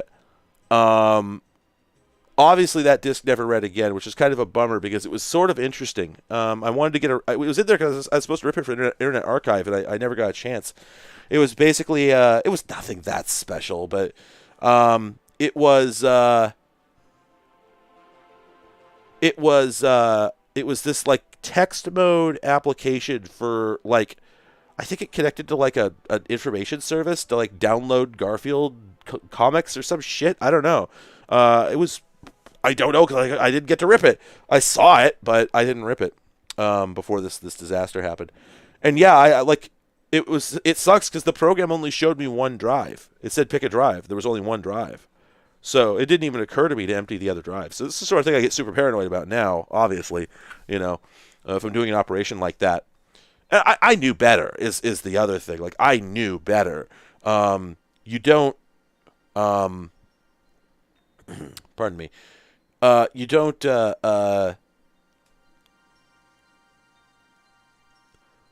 when you're going to have a computer do something and the computer asks you, which of these things would you like to use? You don't trust it. If it's a process that's important or anything can go wrong, you don't trust it. What you do is you assume it's going to screw up, and so you deprive it of the ability to screw up. This is a literal application of Murphy's Law. The actual Murphy's Law, the real one, not the silly, stupid boomer Gen X, like everyone sucks, you know, everything is bad, but as in, if you make it possible for something to be done wrong, it will be done wrong. So I don't trust the computer. I know the computer will make mistakes if given the opportunity to make mistakes, so I deprive it of the opportunity. If there are multiple hard drives in a machine and I'm installing something and I don't trust the software, with my life, then I remove all hard drives that are not the target. Because if you don't, what do you think is going to happen? Oh, you know what's going to happen. You know, it's gonna blow away your existing OS. It's gonna blow away It's going to blow away it's going to write to the wrong drive. You know it's going to. So make that impossible. Remove the drives that it shouldn't be writing to. You'll never be upset that you did this. You'll only ever be upset that you didn't. And that's the double truth, Ruth.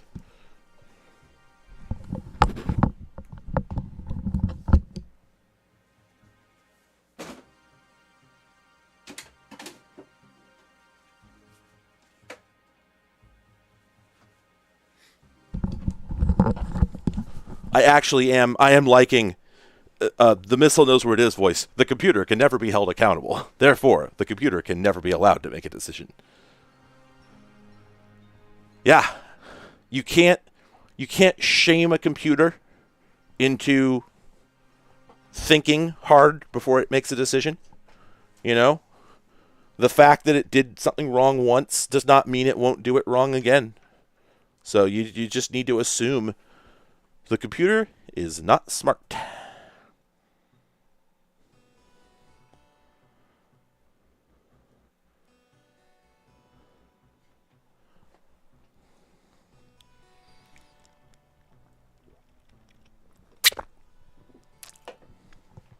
I apologize if you're getting my loud drinking noises.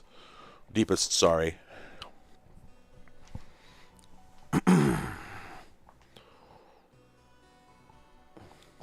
I've arrested a computer before. I've shot a computer. It's been a long time. It was actually, I was like 14 or 15 years old, and I put this PC. It was like a 386, which we all thought were garbage at the time still. Like, nobody was collecting them yet. Yeah, I did shoot it with a shotgun. None of the pellets penetrated the case. However, I had shot it in the opposite side from the motherboard. And when I opened it, all the chips were laying on the bottom. It had just instantly popped them all out of the board. It's one of those things that I definitely regret now. There was no reason for it. Just back then, we considered it garbage, literal garbage. So, you know, it's standing out to me that we haven't even made it to the point where the network is installed, and this is still taking a very long time.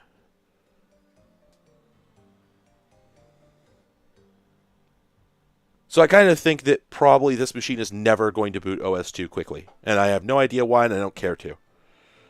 Anyway. Oh, that's interesting. I just got an interesting smell. I got a smell of hot metal for just a second. So either I'm having a stork. Don't like that.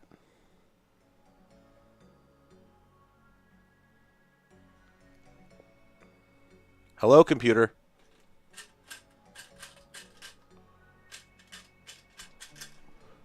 Okay, briefly, and for no particular reason, I'm going to show you another laptop.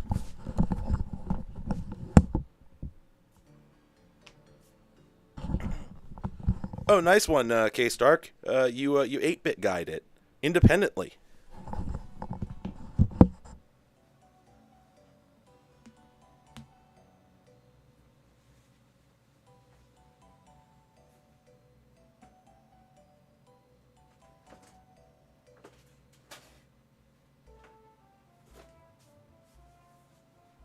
Oh, there we go.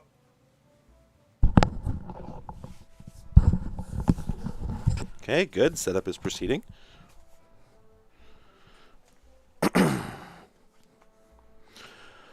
Okay. George Carlin voice. Here we go again now. Oh, that's interesting. I can't mouse. Oh, what? What? If you plug in a USB mouse, it turns off the track point. That might be by design. All right. Well, I could install multimedia device. I could try and select the Crystal Audio, but I'm actually not going to, because that audio driver I installed worked perfectly. So I'm going to ignore that. I'm not going to do that, because everything else actually worked fine. So I'm just going to install this stuff.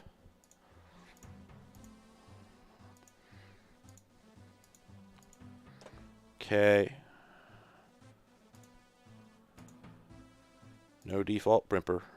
And then we'll just leave this as is, because we're going to install that manually. Okay. All right, let's not screw it up this time.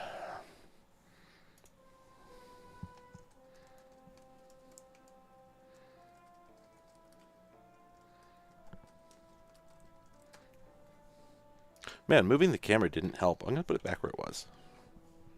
Oh, yeah, we didn't. You know, I really think that was about a third of an OS that we had installed before. I really do. All right. Because I don't even think it installed Netscape Navigator. I could be wrong. But anyway, so we're going to go ahead and we're just going to pick the Pro PCI adapter from here, because that did look to be the same. That did look to be the right one. And then add protocol. Oh, thank God. TCP/IP only once for each occurrence. Oh, there we go. And we'll do settings. Interface type. Oh, okay. That should already be defined. Cancel that. Well, you know what? We could probably adjust this stuff after install if we need to. So we'll just we'll call that good. Excellent. User ID dude. Okay, I'm fine with that. DHP server is on the LAN. Outstanding. And then that one's already selected. Okay, good. So far, this is going well.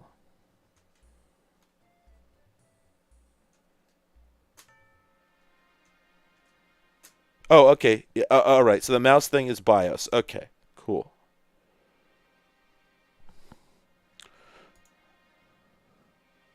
Online book packages. Oh, that's funny. All right. Oh, yeah, and I think you have to click through each one of these before you can continue, because they have to turn into a check mark, I think. Workstation name is Dude OX67. Domain name is IBM Peers. Fuck yeah. All right. I think it's upset that I haven't entered a password, so we're going to make the password Dude. All right, there we go. Okay, install. All right.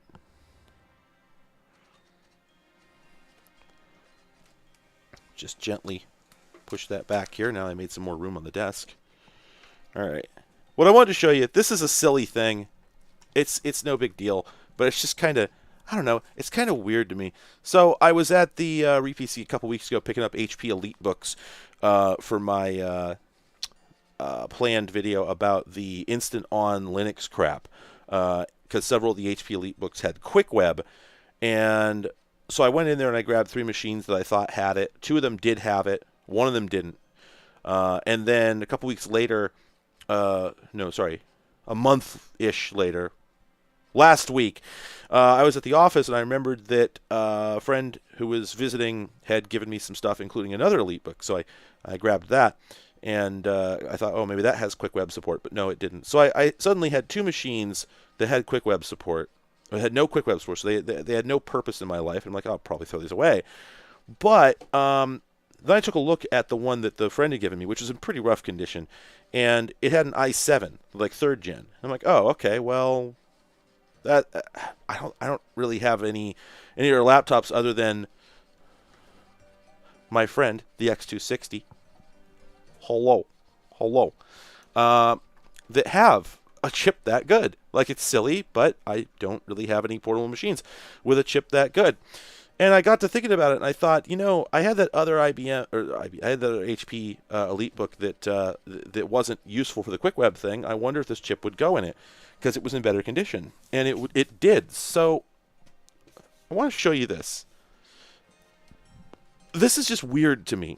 This is like a 2014, 2016, no, somewhere between 2013 2014, I think, era machine. And it's just pristine. It almost looks like a MacBook. It almost looks good.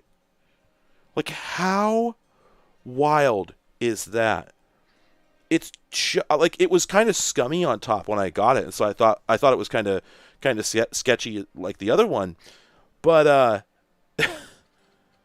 it cleaned up so nice. It's like it's every single Elite book I've ever seen was beaten to shit. Oh, hey, there it is. It's installing the damn network support. It didn't do this before. That's why we had no networking. Anyway, everything about this works perfectly. It's in like new condition. It's like it just came off the... except for... Oh, no, you know what? I don't even think the trackpad is worn. I think that's just finger grease that I haven't yet cleaned off. But this works perfectly. The track point isn't even worn down. The keys have not been polished. This was used... If it was used at all, it was used with a USB keyboard because the keys have almost no wear on them. They're just pristine. And let's see. Battery still works. Works like it's brand new. There's nothing to criticize about this machine except that it's a 1366 by 768 display. That's the one problem. In every other way, it's fine. Oh, there's also a little bit of weirdness with Grub. Grub isn't. There we go. Continue boot. I don't know why boot option restored. I got to look into that. But I went ahead and installed. Oh, that's rebooping. We're double laptopping. Double music? I only listen to double music now.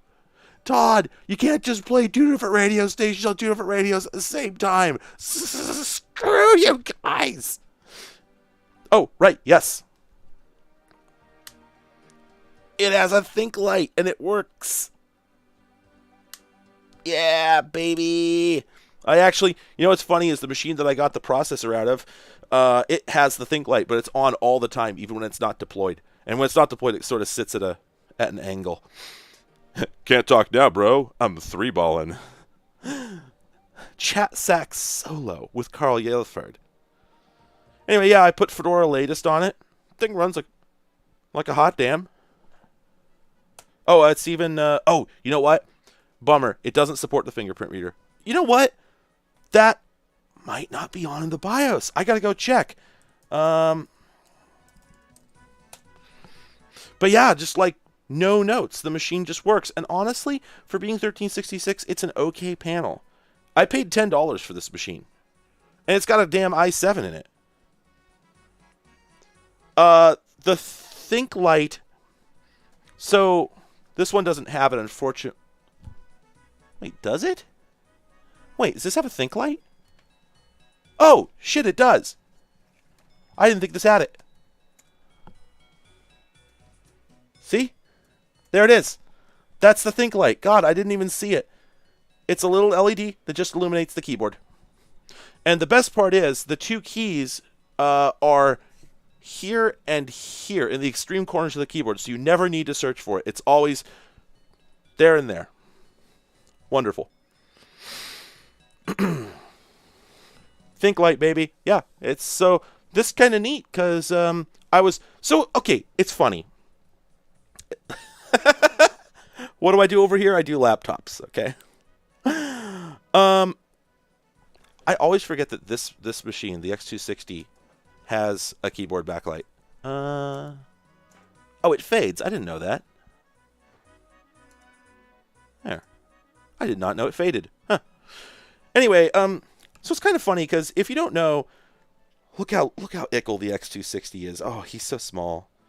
Mr. the Missile is very eepy. He needs a small sleeve. So the story with the X260 was that I have laptops, okay? Oh, wait. We're booting. Okay, detected the NIC. Sorry, precedence. We detected the NIC. Come on, baby, get an IP address. Let's go. Come on. We probably won't see it here, but still, I can have hope.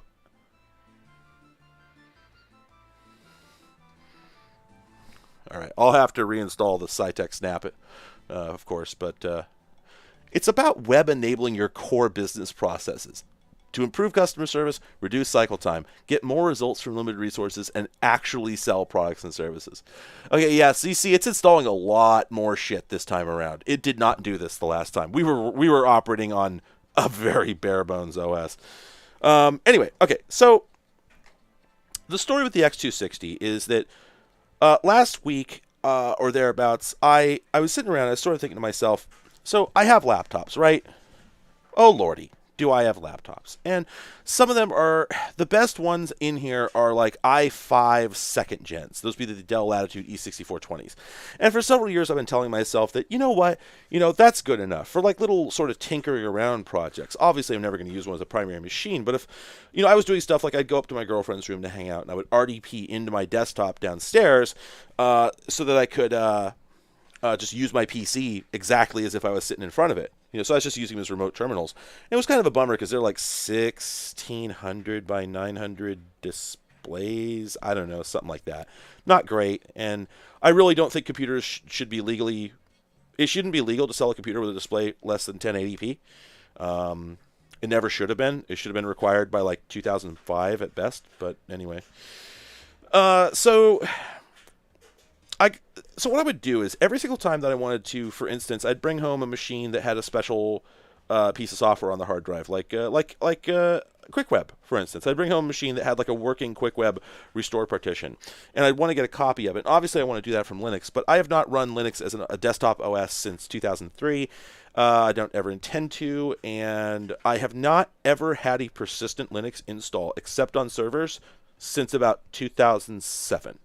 So the problem is I would always use like a USB drive. I would just pop it into a random, like one of the Dell Latitudes, just fire it up on that, and nothing would be persistent. And a lot of the time, it doesn't really matter that much, right? I'm just doing like DD or whatever.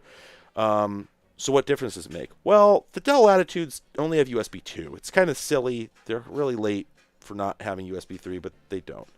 So that sucked, for one thing, and I kept telling myself, like, yeah, it's not that big a deal. These are long-running processes. I'm copying off of spinning disks a lot of the time. Like, whatever. It's no big deal. But it kind of is. And that and the fact that I just never had a persistent Linux install. I couldn't customize anything. If I wanted to, like, make any sort of quality of life improvements, they would never stick because they'd just go away as soon as I turned the machine off. Not to mention I always had to dig up a USB drive. Then I had to have the drive hanging out of the machine. And I have USB cables and drives hanging out both sides of it and so on. And I got to a point where I said, you know what, this is silly. I should go out and spend a little bit of money on a kind of okay Linux laptop that's not too old. Something that's a little newer than all the... There's like Pentium 3s in there, It's a little newer than all of that. That I can install Linux on persistently and have it always be there when I need it. And so I went to the RePC. I overpaid for a T440, a T440S, which I liked because it was super thin. It was very carryable. Among other things, a lot of stuff I liked about it. But I got it home, used it for a day, and I thought, oh god, okay, no, this isn't working. It was a bit too old. It was like a 4th gen i5. Could barely play 1080 video. It's kind of in crappy condition. So anyway, I went back and I got the X260, brought it home, set it up, put Fedora on it, and started actually using it. And I actually, like, later that day, I think I carried it to the other RePC because I was looking for something. And while I was there, I used it, the X260, that is. I took this thing out to the store and I used it at the store to like look up some information. And what I realized is that it may not look it here, but it's very, very small. It's a 12-inch laptop, I think, and it's very, very small. It's very like carryable. You can stick it under your arm. The battery. This is the first laptop I've ever owned in my life that had a battery that was long, that could run long enough that I could actually use it without being near an electrical outlet. I know that's been very normal for people for a very long time, but it's never been normal for me. I've never bought a laptop new since like 2004. My parents got me a really shitty Toshiba. So this is just not a thing that I've experienced. And yeah, so I accidentally bought a laptop. I already owned a Lenovo Legion that I bought last year for like $1,500, something like that. I love the machine. It's a fantastic machine, but it's got like a GeForce, like an RTX 3070 in it. It's like, it's on par with my desktop PC, and my desktop PC is no slouch. It's like an 11th gen i7. So it's like the reason I bought it, the reason I spent so much is because it is a complete replacement for my desktop PC. If my PC were to get destroyed in a flood, I would be able to move my video production to that laptop. It's got USB 3.2. It's got a 4K or a 2K display. It's got everything I need. You know, GPU that can do rendering and everything. So it's not a machine I would ever take out of the house for any reason. Like, it'd be crazy. Like, it's just too expensive. It's too heavy. You know, the machine weighs like 8 or 10 pounds, and it uses a 300-watt power brick that runs off a full-size IEC. It actually has an Ethernet port. It's part of the reason I bought it. It has full-size Ethernet. It's got full-size HDMI. It's got like 4 USB 3. That's right. I think it has like 4 USB 3A ports and at least 1 USB-C. So, like, this machine is a beast. It is a really good machine, but I'm never taking it out of the house unless I'm going on vacation. And it's going to be the machine I bring with me to live on, you know, to do everything on. So, I've never carted it around the house. It sort of lives up my girlfriend's room. I use that for RDPing into my PC because it's got the resolution for it. We're still warping. We're still waiting for that shit to install. So, I got this machine intending for it to just live down here and be like a little workhorse that I could use for like little Linux tasks, right? Ah, damn it, I accidentally love it. Shit. That was not intentional. That wasn't supposed to happen. So now I like this machine. I paid the right price for it, you know, for what it is. It's like a 6th gen i5, so, you know, not the most impressive chip in the world. I wonder if it's a non-soldered chip. It's probably soldered. I think this machine is a 3rd gen i5. That's a socketed chip. I'm pretty sure this is going to be a non-socketed chip. I really doubt that I can remove that. But it might be worth putting an i7 in there if I can find one, just to give it a little more oomph. Because it can't currently do 60 FPS video encoding. Maybe bumping the CPU would help. But either way, I actually like... This is the first time in my life that I've ever gone someplace and brought a PC with me, brought a laptop with me, in case I want to, like, use it there. I've never done that before. Never. I use my phone, and I'm pretty good at it. So, we're booting. Yeah, it's just, damn it. I accidentally bought myself a laptop instead of buying a Workhorse for the basement. So anyway, the moral of the story is, oh, here we go. Net start request. The requester service is starting. Hopefully that's the DHCP requester. So we'll see where this goes. Okay. And now a whole bunch of shit starts up because it's going to want to install all this extra crap. We're going to go ahead and I want it all, baby. We're going to do this whole... If you select multiple entries, do not reboot between installations. Oh, that's so good. So let's go ahead and install this. Wait. Oh, shit. Did it? I don't understand. Oh, it's confused about where the... Okay. I have to reboot again for the CD-ROM to take its proper place at disk number D. I'm going to let this just sit for a couple minutes while I finish my story because I don't trust that it's actually done installing. So let's just give it a couple minutes. Anyway, so the moral of the story is I accidentally turned my Workhorse machine into like my personal PC that hello. Hi,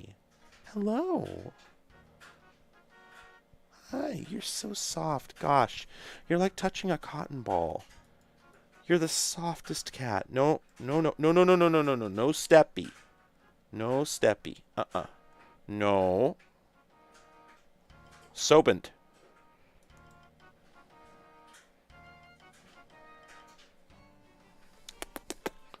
Come here. No? Not gonna? Nope. You're too good for me. Do you want to go up?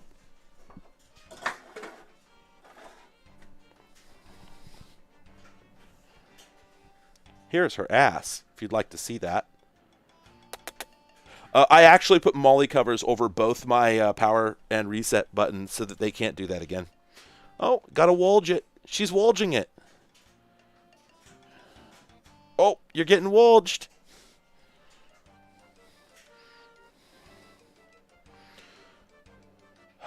She does. She has the elegant tail. It's so elegant. Swish, swish. Oh, she's wolging. Oh, don't kick my beer over. You gonna fall over?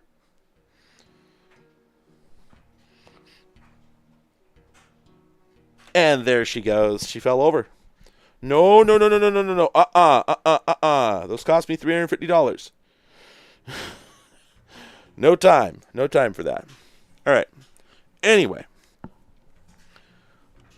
We'll reboot that machine in a minute.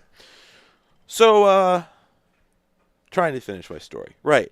So, this machine has a 1080p display on it, which is incredible for the size the machine is. It's like 12.4 inches or something. I'm sorry about that. And that's the bare minimum I need for computing. I just can't live at less than that. And sure enough, this morning I woke up and I had brought the machine to bed with me and stuck it in a drawer because it fits in a drawer. And because I needed to do some stuff with the video render before I could... by the way, I'm really pleased with how the new video is doing. Everyone seems to like it. I'm thrilled about that. But I brought this machine with its slimline battery pack and threw it in a drawer because I figured... I wanted to go to bed, but I figured after like half an hour I was going to check on my render and probably upload the video. And that, sure enough, that's exactly what I did. Worked out. And it was really nice to use in bed, except that Sarah, and I wonder, can we still see? No, okay, I got it all off. Sarah came, the small cat, who isn't usually on the streams, came and shoved herself between my face and the laptop and just started purring as loud as she could and rubbing on me and smashing her hard little skull into me and just absolutely would not stop. Holy crap, I could not get her to stop. Soba needs a laptop. She's going to the laptop library. Gotta get a laptop. Go ahead, Soba. Take whichever one you like. They're available for rent. Hello. It does have the weird rectangular charge port. As far as I know, that's universal on Lenovo's for years. Yeah, so I woke up this morning and this machine was in the drawer, and I got this call from work, like this big blow up they needed me on, and I was just like not ready, and I was not dressed. And I took it in bed. I just grabbed the laptop and I pulled up Microsoft Teams in a browser and joined a call. It turns out the mic on this machine is actually not half bad, so they did a screen share and I could actually see what they were doing. I had enough screen real estate that I could like go read documentation and stuff, and yeah. Hello, Soba. Oh, you recognize sounds and can react to them. Oh, yeah, I'm sorry. What I meant is, well, actually, yes, the newer machines that are like this form factor use USB-C, but my Lenovo Legion from last year is so much current that it uses the old square, the rectangular one. All right, I think this machine is done. So let's go ahead and we're going to install the SciTech. Okay, we have to be very careful about how we do this. We're going to install the SciTech Snapdriver, and then we're going to put the warp disk back in and reboot. We got to do it in that. Oh, sorry. We need to install the Snapdriver. We're going to install the audio driver. We're going to install the... God, do we really need to install the audio driver?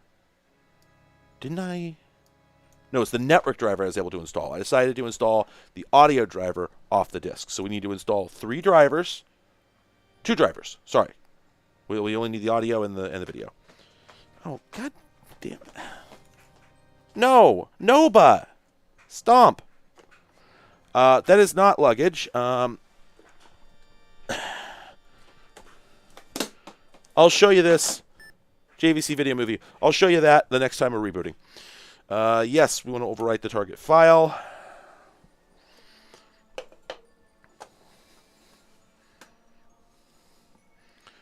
Okay, reboot later.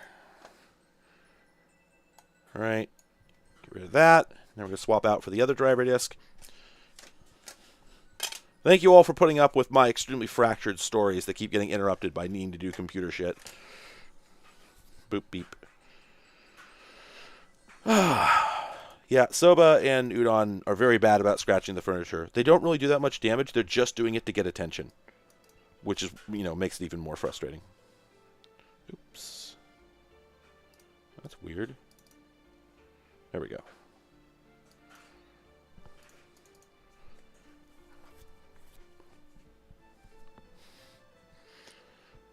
All right, Install crystal audio.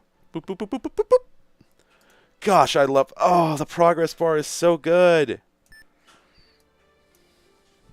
Okay, so let's think. We've installed the 2 drivers. We already have the 3rd. Oops, I gotta close this.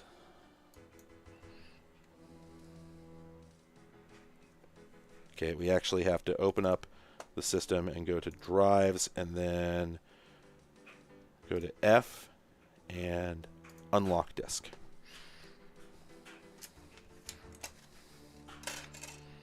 Right. Now we can reboot. By the way, I think to the best of my knowledge, there is no way to reboot OS2 except to press Control-Alt-Delete. It is the intended way of doing it. All right, so while that's doing that, so the end of my story is that having had this completely fail to serve the intended purpose, I needed a Linux laptop again. So I had this one that this friend gave me, this Elite book that this friend gave me, and it had the i7 in it, and I swapped it into this machine for no reason. I did it for no reason. I did it because I thought, I'm pretty sure that'll work, and I looked it up and it would work. And I thought, well, there's no reason for the worst machine to have the worst chip. Despite the fact that I'm getting rid of both of these laptops, I'm not going to keep them. I have no reason to keep them. There's just no benefit. I don't need a system like this. I have enough old computers. I said, you know, this is the ritual of my people. Like, legitimately, I was raised to fill my time by kit bashing computers together.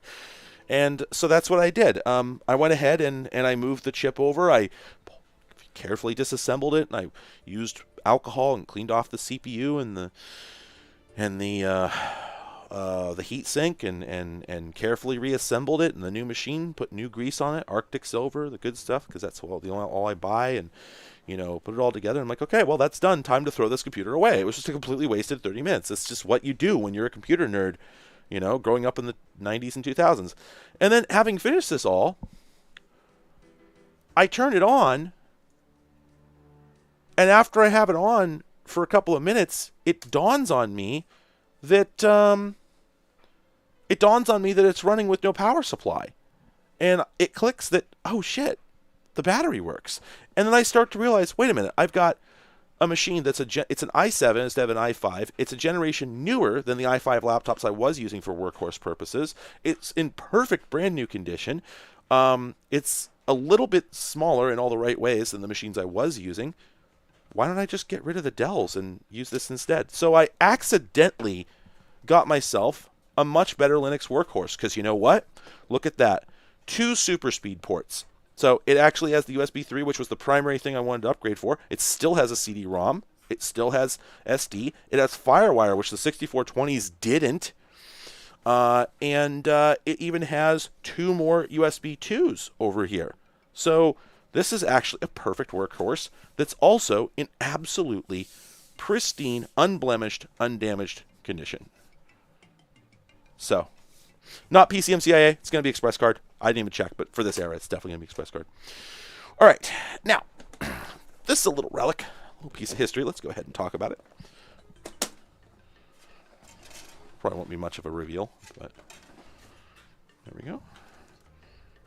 eSATA. Yep, it's old enough, you know. All right.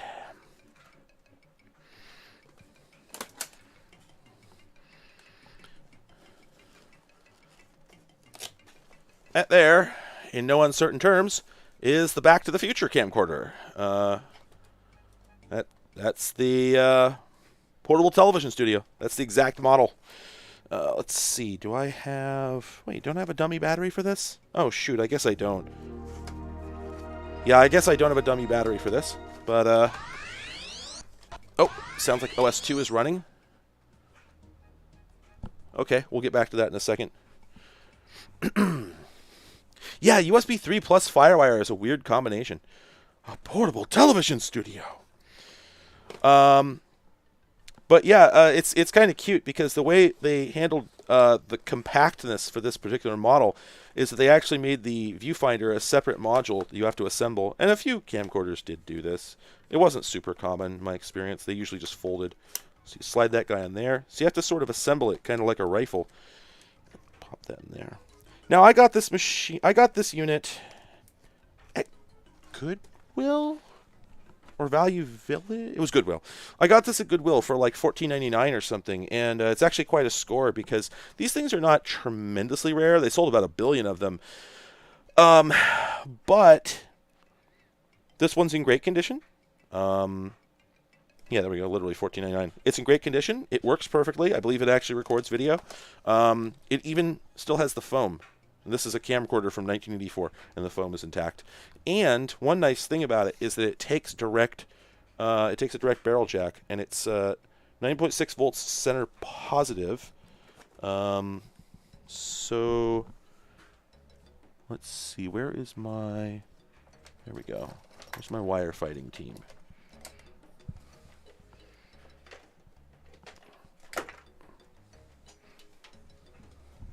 Let's see. Okay, you. Hopefully you're not looking at my ass right now. My ass could be on camera for all I know. That information is not available to me.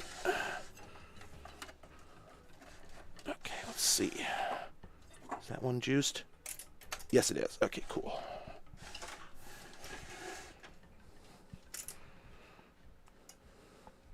Yeah, there we go. Okay. Do that. Alright, is that wired up center positive? Yes, it is. Okay. There we go. I don't think I ever demoed this particular camera. I don't think I ever did. Similar ones, yes. But I don't think I ever did this one. I always have to remember, where the hell is the power switch on this? There is a power switch somewhere. Okay, good. It is center positive. I didn't screw that up. There. The power switch on this camera is on the front. You'd never think to look there. So you press that. There's our power light. Okay. And what's interesting, and this always threw me for a loop. I don't know if this will work at all. Oh, wait a minute. Oh, the CRT is coming on. I didn't expect that. Am I thinking of a different model? Oh, no, that's right. So, yeah, the tube warms up in the CRT. There's no picture, and that's because it actually doesn't power up the video tube until you put it in record mode. You don't have to actually record. You just have to put it in record arm. So you press that.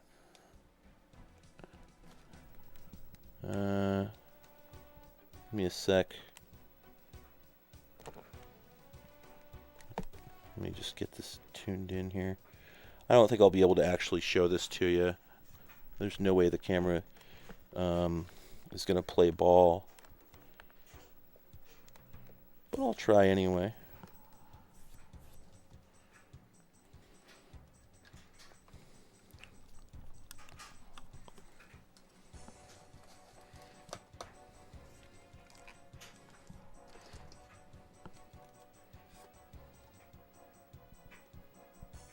There you go.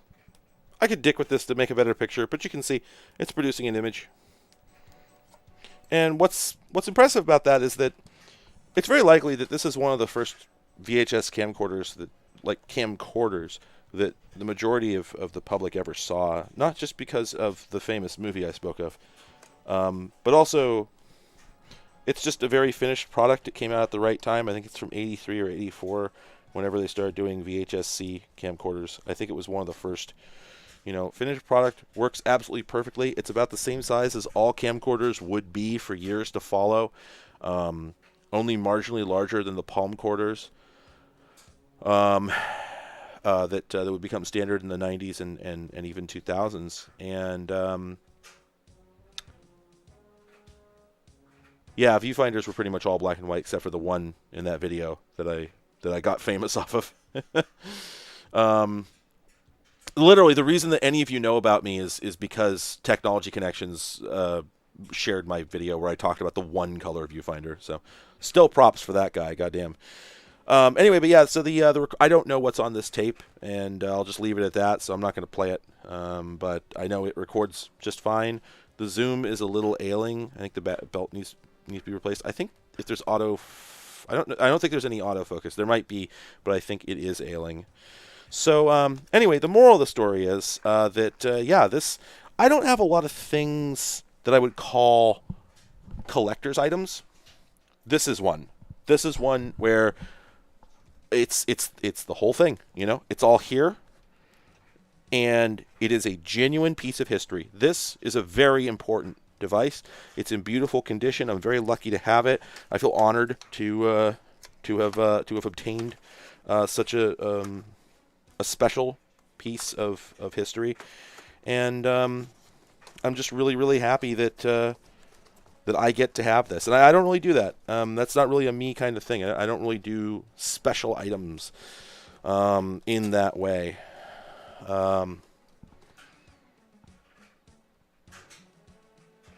Okay, well, you people don't count. All right. The people who are talking at this time don't count. Someone asked if it would be possible to use this case as luggage. You'd have to gut it. You'd have to rip all this foam out, and it wouldn't be very good luggage. And also, you would be a criminal who deserves to go to jail prison. All right. Let's lean that guy over there. And let's just get adversarial here, baby. Let's just look for a fight.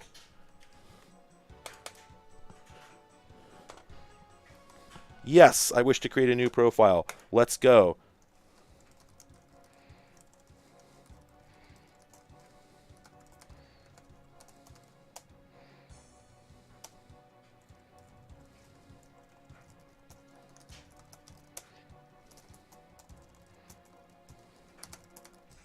I'm setting up email.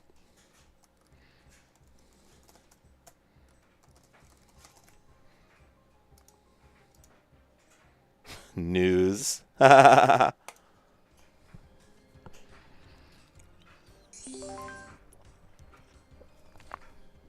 Okay, so the Ethernet did not work right off the bat. That sucks. Oh, wait. Home.netscape.com might not actually exist. Oh, shit! Oh, shit! Whoa! What?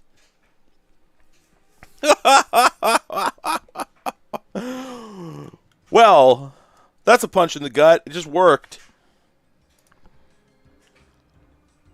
Let's just go to the articles. Holy crap. Let's read the Phoenix Hyperspace one. There she is! Wow, that loaded so fast. She's Woljing. Okay. I really didn't expect that to work. Let's check my electronic mail. Okay, good. I did not check to make sure that that it was hiding my password. I just figured for this era it would be, but that was not a good assumption. I can always change it. It's not a password I use anywhere else.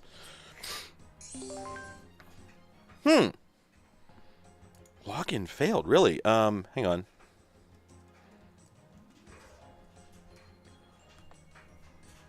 I may have forgotten a capital letter. Oh! Did that work? Yeah, this is like pretty damn fast. Login failed. Huh. No. Oh. Whoops. Okay. I see. It's got the wrong... These programs always make assumptions about my login info that are not correct. So, mail servers... And we need to go to the IMAP one.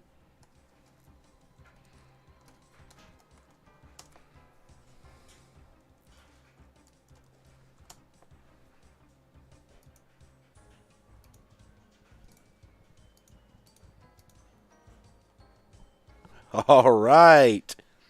Email.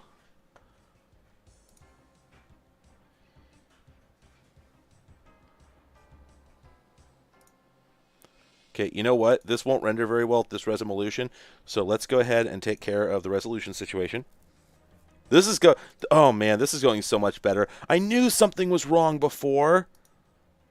There's even more games. I don't think Mahjong Solitaire was here before. Oh, this feels so much nicer. All right, let's fix the resolutions. All right, and I'm gonna grab a beer. and we'll be back in a couple minutes. Hello, Soba.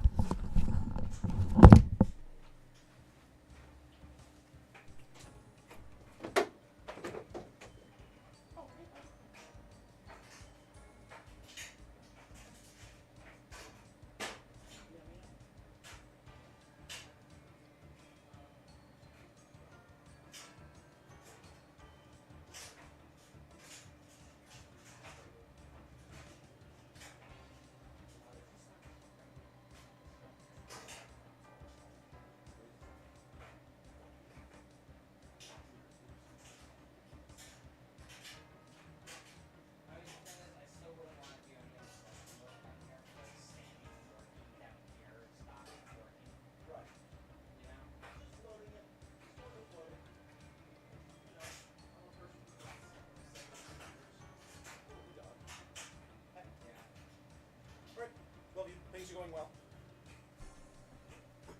Soba, I'm going to ask you gently to leave. Rub, rub, rub. No? Wow, okay, I guess you weren't going. Oops.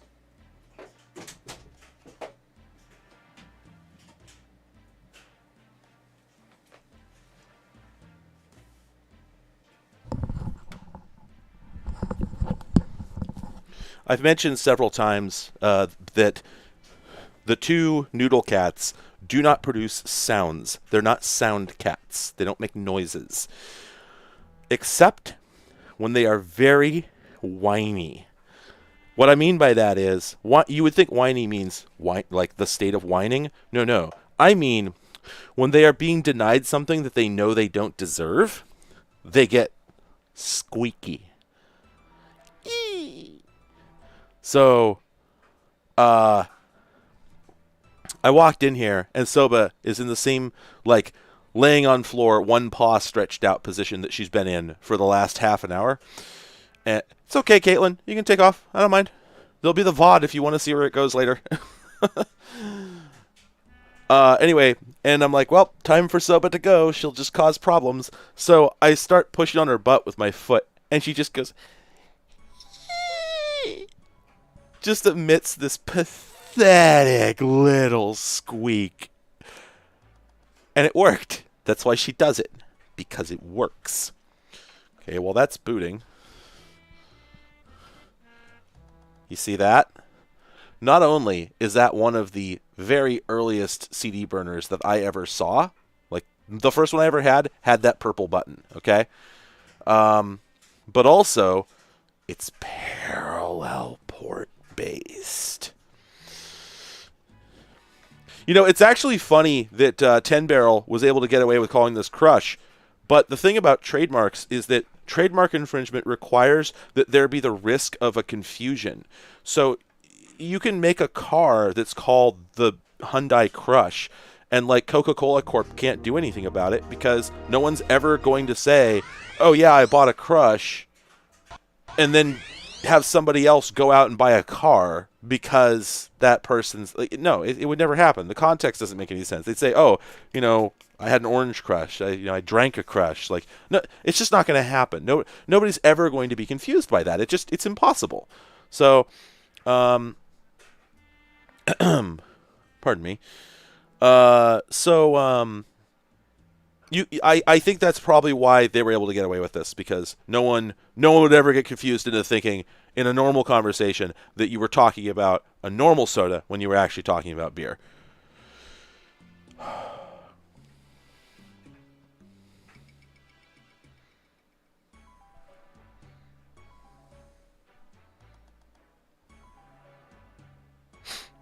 Anyway, but yeah, this is my sort of old computer parts closet. You know, floppy drives, floppy CD-ROMs, hard drives, various cards, etc.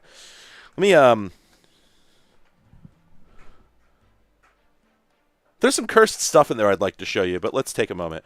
So one thing that sucks is that the OS2 warp disk still, I still don't think it's going to be able to find it because these two things got involved. So, That's kind of a... I don't know if I can re-letter those. But maybe at this point, because I rebooted and it now recognizes these as independent drives by their proper drive formats, maybe I can actually finish the install process. Not sure exactly how to do that. How do we install those like auxiliary? Oh, wait a minute. Okay, well, it was asking if we wanted to install Java, but Java's here. Netscape is here. IBM Internet Connection for OS 2. Does this have, what do they call it? Net Explorer or something? Oh, hey, neat. Neato.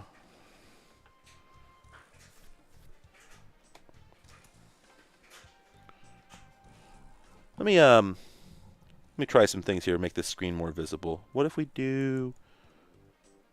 There we go. That's a little easier to read. A little dim, but what can you do?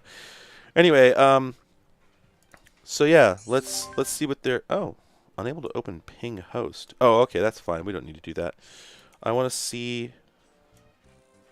Oh, instead of just pinging a single host, you put in things you want to ping, and I guess it does... Oh, that's cute. Oh, okay, that's useful. So this comes with a utility that lets you set a bunch of separate destinations that you want to ping separately. There's 3 separate ping programs because there's 3 separate operating systems on here. Like this has effectively like Windows. Windows is on here. Here, let me shit. I don't know if I have an immediate way to pull this up. Well, if we just do like Windows ping, though. Okay. Okay, I don't know if you heard tada.wave, but it actually just sort of launched an instance of Windows running inside. So the original Warp... So Warp 3, I believe, was contemporary with Windows 3.1 and almost 95. Warp 4 came out after 95. But at that point, the operating system was kind of dead. So yeah, the Windows implementation here harkens from before they split with Microsoft.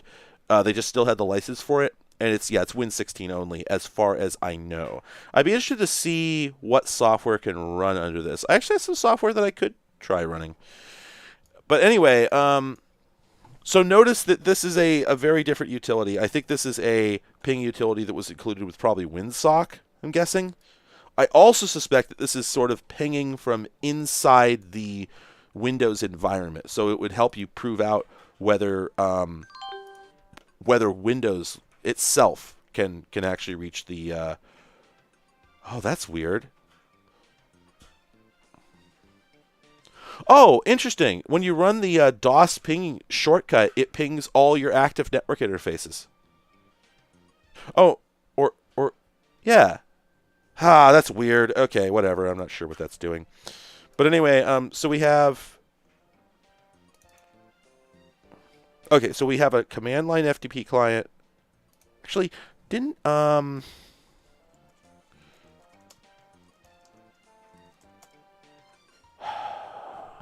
on, somebody name a working... what, new.org? Oh, yeah, there we go. Alright.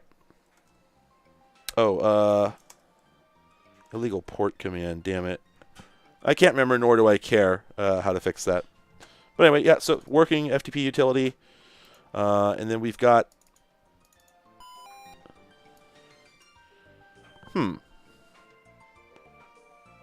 For some reason, they have internet utilities that are labeled modem, and then I guess you could conceivably install one in like a LAN version. I don't know. But it looks like this has the ability to just click LAN and then start the program anyway. That's kind of weird.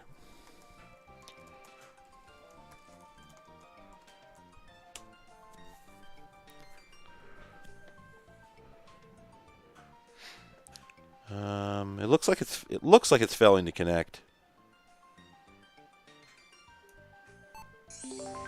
Yeah, I think this... I don't know that any of these support passive mode is the thing. Yeah, I don't think this supports passive mode. Anyway, and of course we've got Telnet and a TFTP utility. That's kind of curious. Probably comes from some ancient sockets bundle. Anyway, all right. So those are IBM services specifically. I did want to get back into Netscape.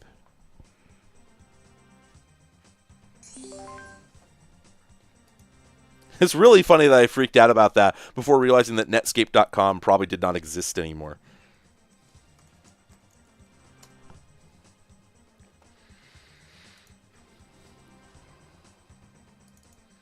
Well, that's weird. Why do I have 3 this is a test emails? Those shouldn't be here. Huh. Wait a minute.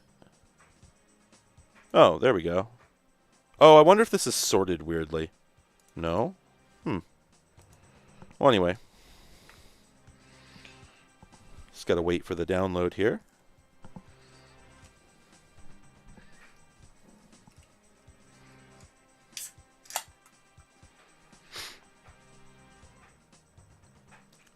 I think the reason that they let it render the Windows like Windows is because at the time that they initially wrote that code, they wanted it to be clear that it was Windows specifically.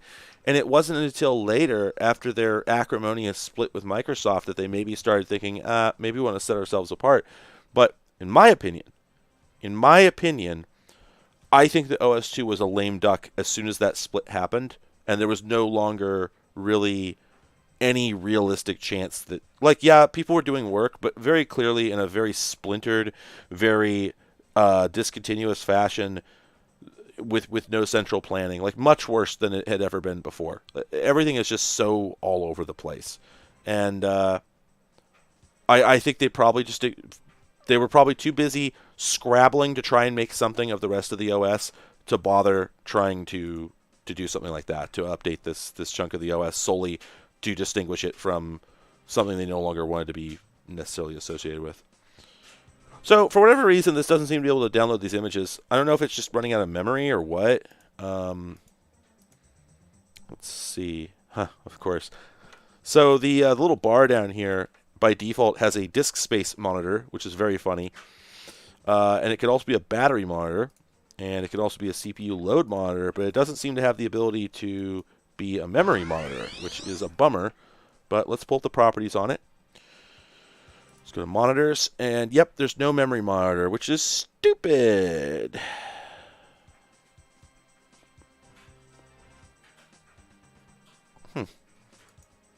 Oh. Huh.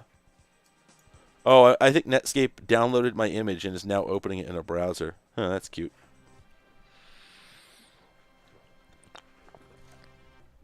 You know what? I'm actually going to put the warp bar back at the top of the screen because I think it looks better up there. So yeah, I strongly suspect that I'm running low on memory here. I think this is choking because the images that people sent me are modern cell phone images. They're quite big. I'm actually kind of surprised I never had this problem before. Didn't have this problem sooner. So anyway, but yeah, so the mail client. Oh, hello. Wait a minute.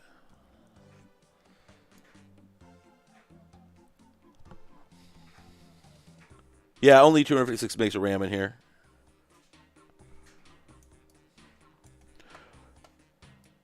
So what I was told about the Windows implementation is that it is not literally Windows. It is a modified version of Windows that is meant to run from inside OS2. I don't know how true that is, or to what extent they might have modified it.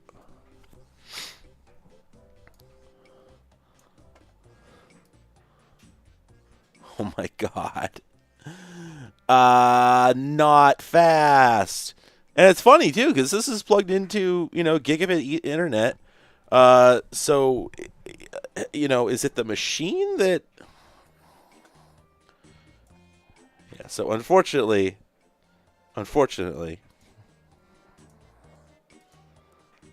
Well, we could receive some...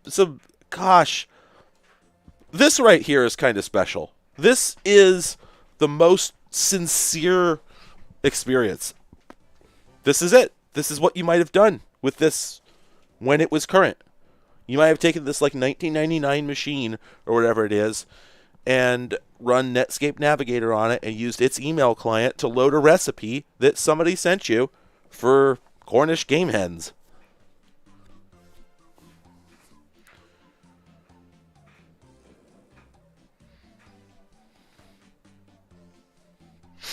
There must be a memory monitor tool, but I don't know the hell where it is.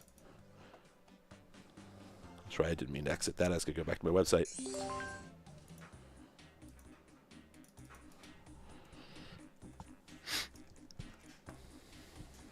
I have to say, like, the experience of using this on this laptop is, like, fairly pleasant, all things considered. Like, I just have to be frank about this. Oh, there we go. At 1024, this looks great. Let's Wulge. Hello. Yeah, and that is 16 or 32-bit color. Looks just like it should.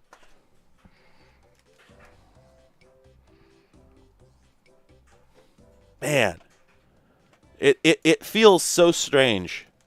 The mouse wheel doesn't work, unfortunately. And Netscape 4 had very limited CSS support, so that's weird. Why is that image broken?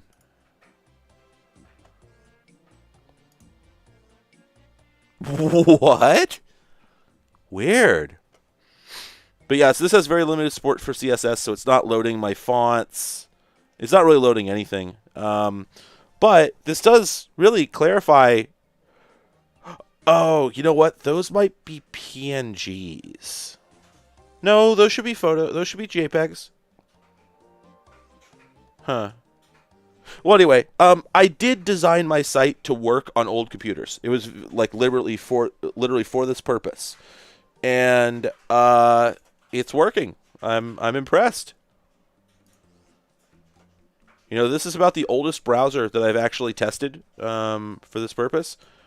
And other than being slow,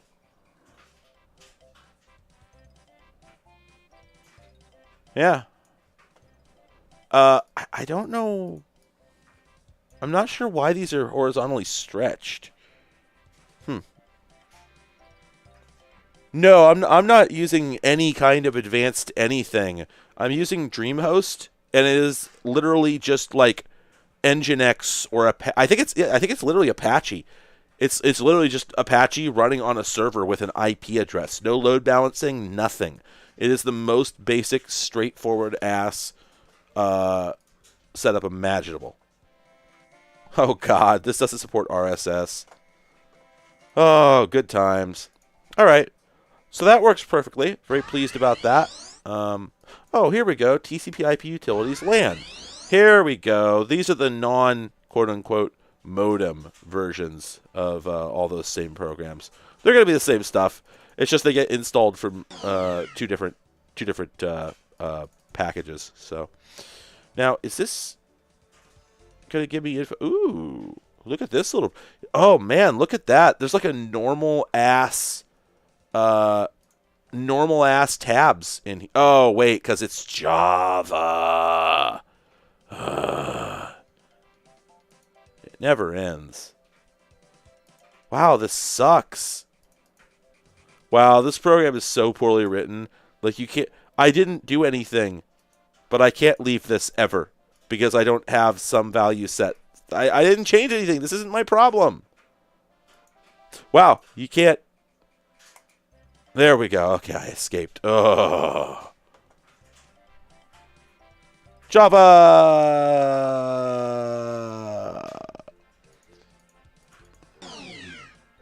Yeah, I think even Acid 1 still depended on some amount of CSS, right? Because I don't think this supports it at all. Hints, it's free. Oh, nice. That actually is... That's actually... Oh, I see. So the hint feature in this just like all the time updates the... Wait a minute. Oh, this is running like super, super, super slow. Oh my god, is it struggling to compute the... Oh, it's because the sound effects are playing, I think. I have it turned way down, so I can't really hear them. Huh. All right. Anyway.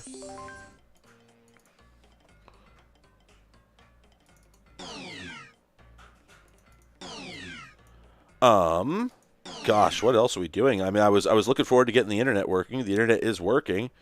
I guess at this point we could go to Hobbs and just like download whatever we want, you know. This thing has an equivalent of like Microsoft Net Send, except here we can broadcast a whole network. There we go. It's got like Net Send, but a little more dressed up. Oh, right, MIDI. I did want MIDI to work. I don't think it's going to. I think it's going to be just as broken as before, but let's go see. Also, right. This thing, the OS2 was the product of so many different IBM brainworms, and one of them, you open up any program, you're going to find a different, completely different and radical approach to how computers should work, you know? So, for instance, this Notepad utility is like, it feels like it's from a different operating system completely. In fact, oh, wait a minute. Hang on. Watson works. Wait, is this a third-party utility? No. Oh, okay. No, it's just made by some skunkworks of theirs. So it's, again, it's not from the same people as the rest of the OS. You know what I mean? Okay, I need to make some adjustments here. Can I hang this up here and do... Whoops. And do...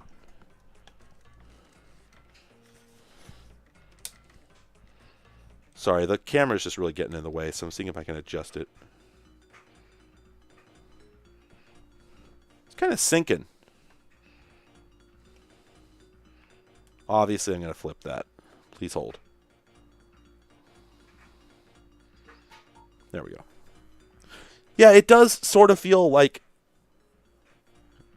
a Risk OS app. Yeah. And so it's just kind of strange, you know. It visually does not really resemble anything else on the system. What is this freaking music?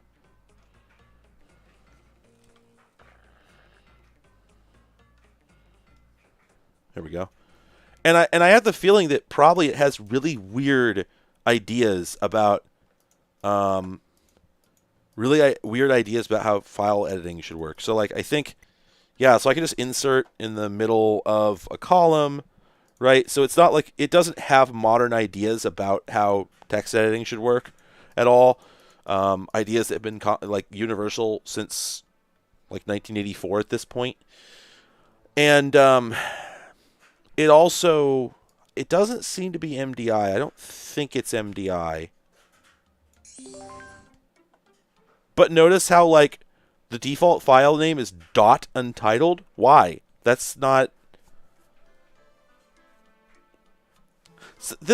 Okay, so this is yet another bizarre IBM,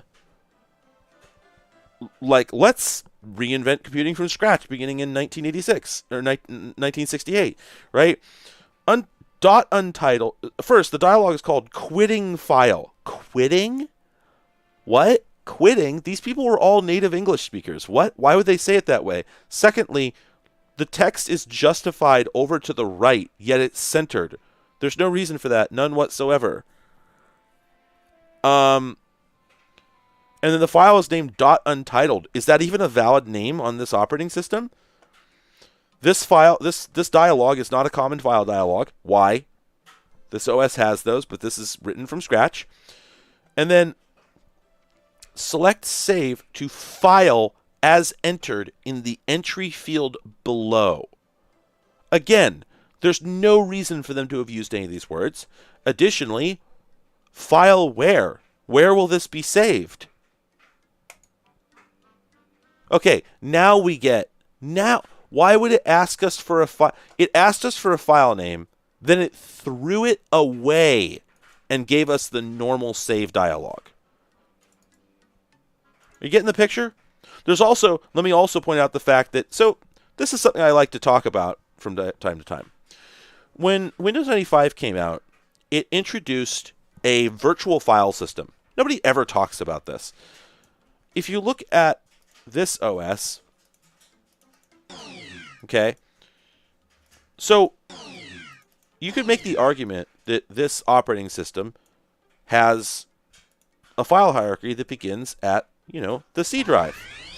But that's not really true because we have a virtual file system. So we can open programs here, and like this isn't really. The desktop is its own space. Yes, it is a folder on the hard drive, but it's also the top of a tree. We can prove this. There we go.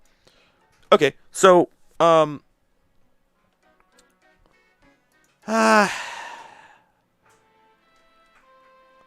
don't know if this is necessary. It's kind of a...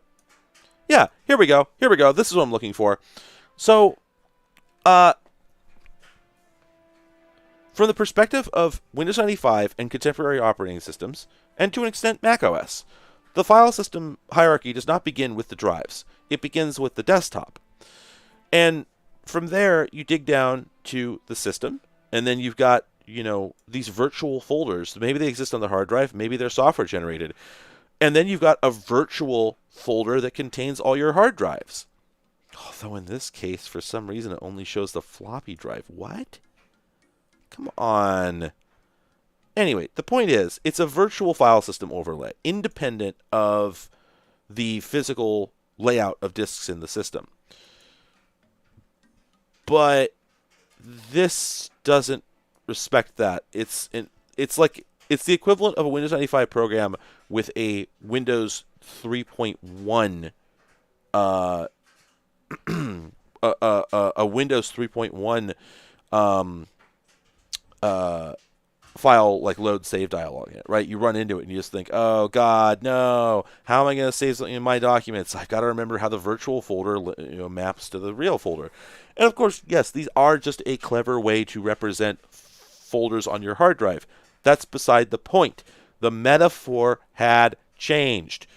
People who use computers in the modern world after 1994 think about the C drive as being inside the desktop, and that's a fact. You can take that to the bank. This is an ancient version of the API for the common dialog that does not know that. So this sucks. And honestly, just the rest of the program sucks.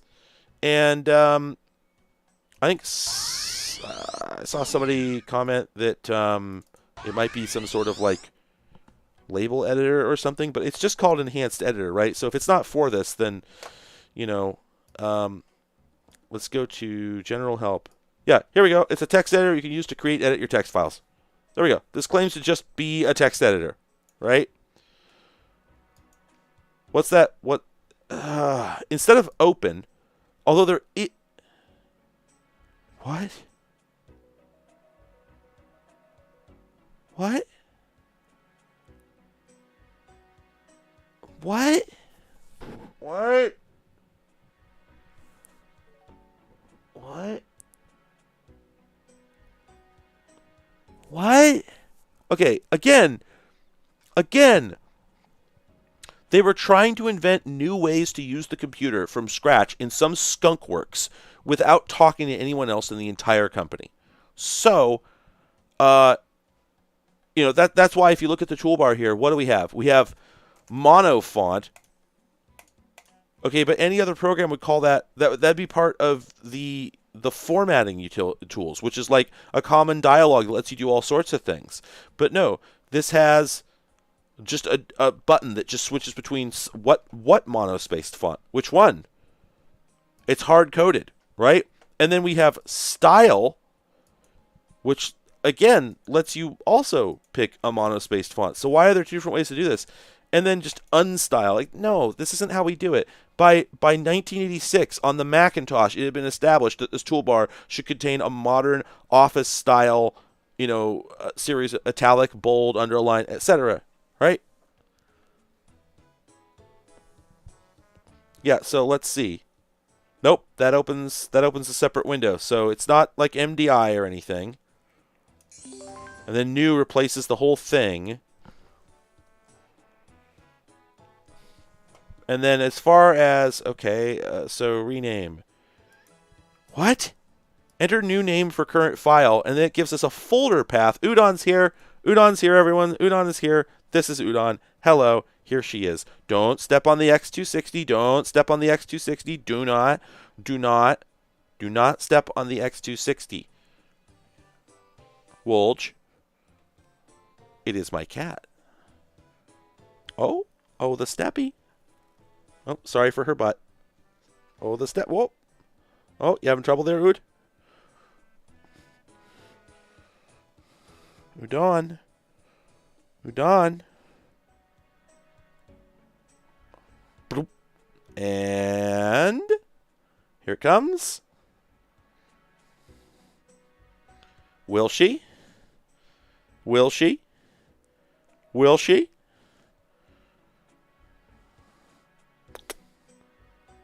I think she's going to fall over it personally. I got $20 riding on it.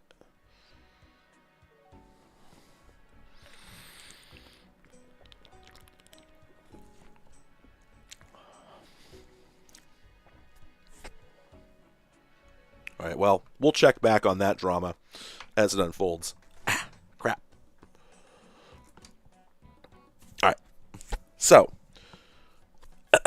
let's ignore this. Let's go with the theory that that file name is, yeah, so let's, whoops. What? Okay, let's put some crap in here and then go to new and ask we want to save. And it says select save to file as entered. We hit help. The edit window ring. Saves the file as it appears in the entry field. The name can be modified before save is selected.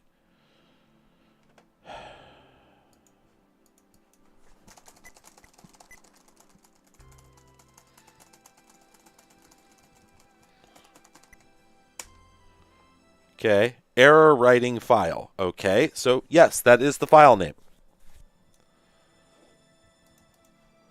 This is nothing.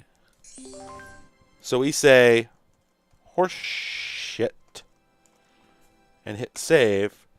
Saved to horse shit. No, that's the file name. That's the file name. What are you doing, Oot? Oh, bah.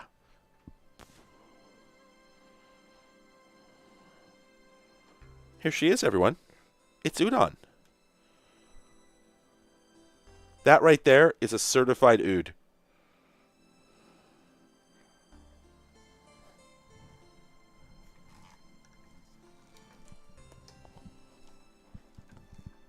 Oh, whoops. Forgot what I was doing. No, I still forgot what I was doing.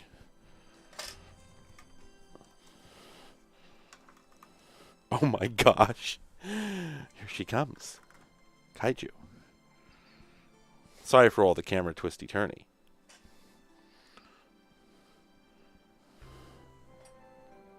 That right there is Udon, and I wish that she would Udon't.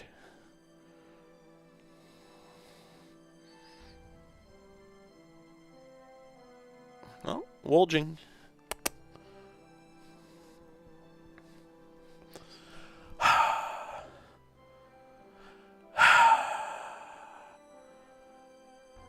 Oh. Slarp. What's that remote with a display? Remote with a display? Oh, that. That is a Pioneer universal remote. Wow, I can't believe the batteries in that still work. Why did we have this? Oh, Goodwill, $4? I think I got this to use with a Laserdisc player. I think is what happened. And I should probably go somewhere else. She's still here.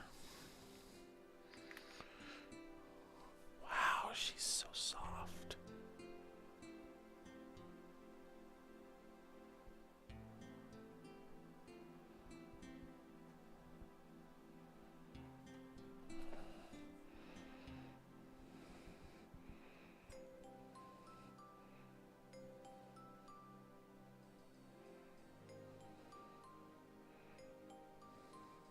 Will she? Will she make an attempt? I hope not.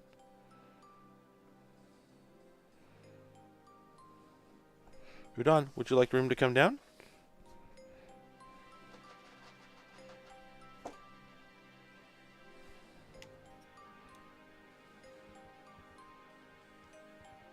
She is snuffling.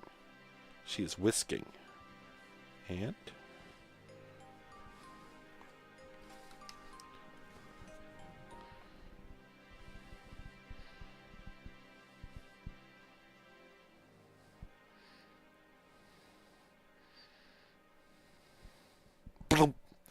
she fell over! These cats are defective!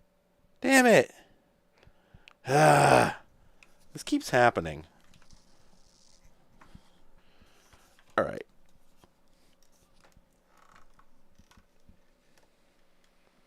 Wait a minute, what the hell is happening? Did a different video load? No. Okay, good.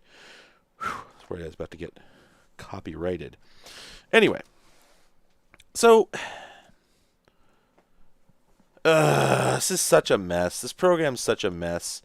Where'd my file go? It got saved somewhere, but that's... And then there's undo and redo buttons, but look, they've just been hacked into the title bar. So, yeah, what this is this is a bunch of dudes who were well known at IBM for having come up with something for like a System 360 and had been given some sort of mandate of heaven, as if, you know, probably from people who didn't even have a realistic idea of how impressive what they'd accomplished was in the context of the System 360. And so they were given a completely undeserved, a chunk of access to create whatever they wanted, however they liked, with whatever resources in this skunkworks think tank capacity. And what they churned out was garbage that sucks. This is just not good. Doesn't make any sense. The sort of thing that happened, I think, all the time at big ugly corporations like this, with lots of long tail and ties and slideshows done with actual slides and so on. So I think this actually can load multiple. Why would you do it this way? Okay, so we go here. Let's load a file. Okay, now let's load another file. But it talks as if you can have multiple files loaded at once, but I'm not seeing a way to... How list ring. Oh, so you can have multiple files loaded at once, but the only way to get to them is this way?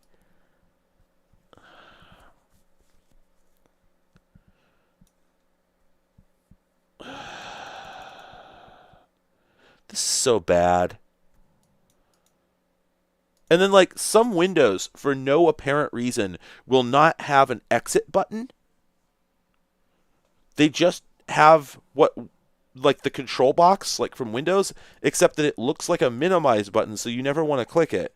But that is actually the only way to close it. And then, what is this?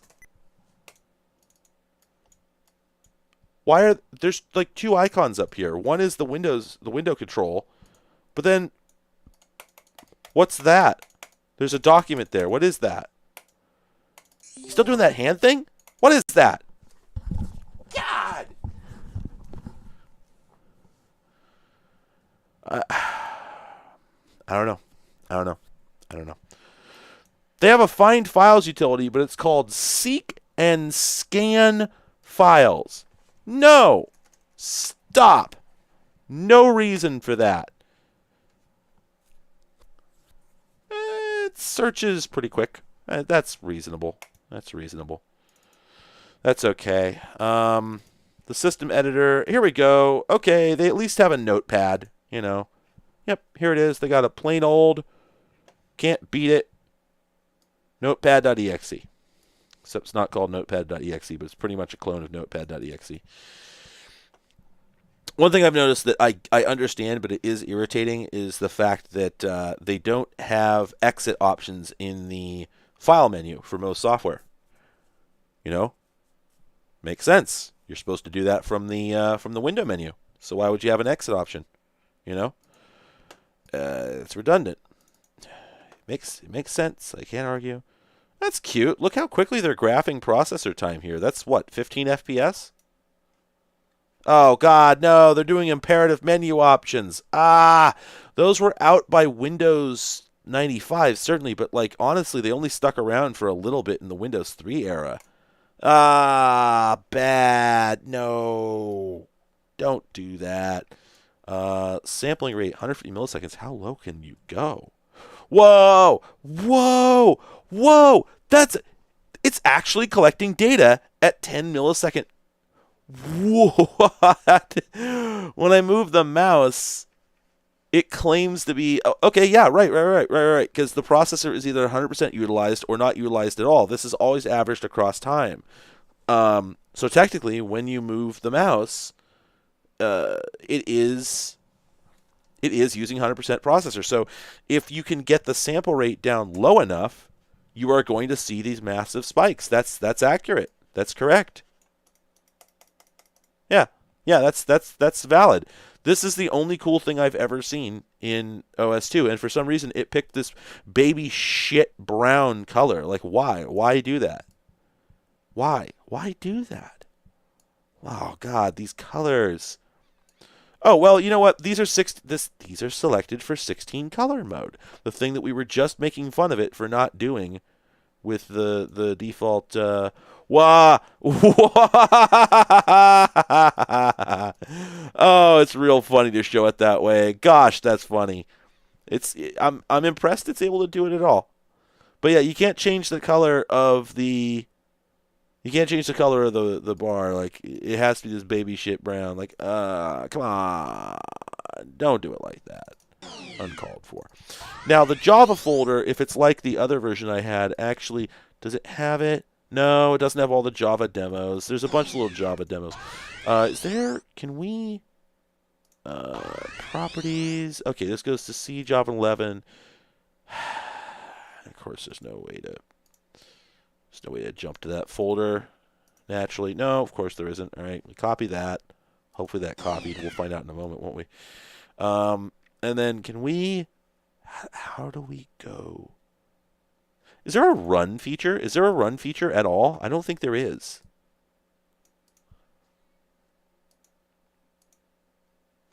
Oops. Find objects. Find objects. Yeah, not files. We're going to look for objects.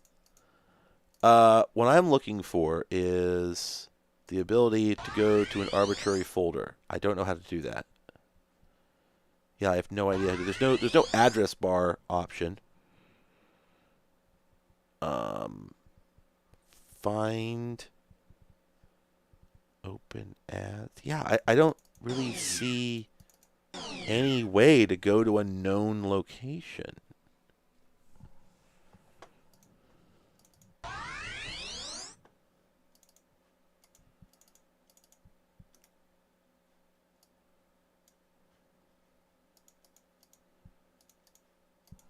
Kevin, I'm not sure what you're talking about. Click on CPU 1. What?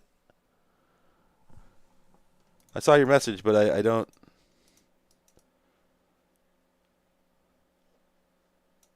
Oh! Okay, sorry. No, you're right. But still, why default to baby shit brown? Like, come on, why?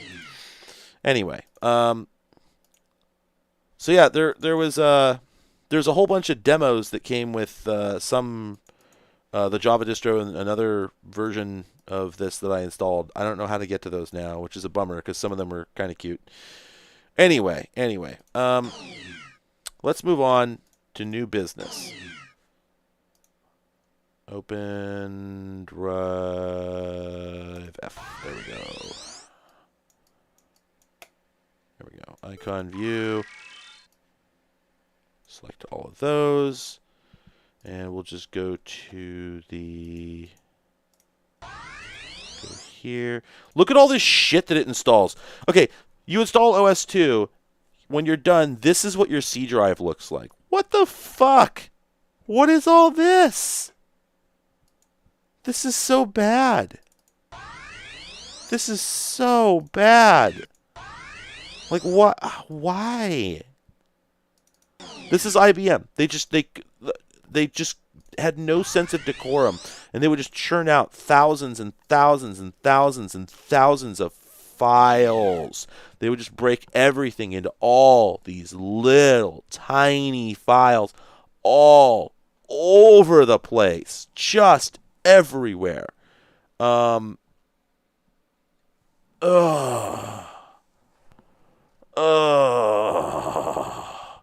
Anyway, I am here. What am I here to do? We need to make a folder. Make a folder. Wait. Let's go to icon view. Why can't I make a folder? Where is the ability to create a folder? Create another. What? Why can't I make a damn fucking folder? Okay, let's do it this way. Create new folder, and we'll put that in the Sidrot.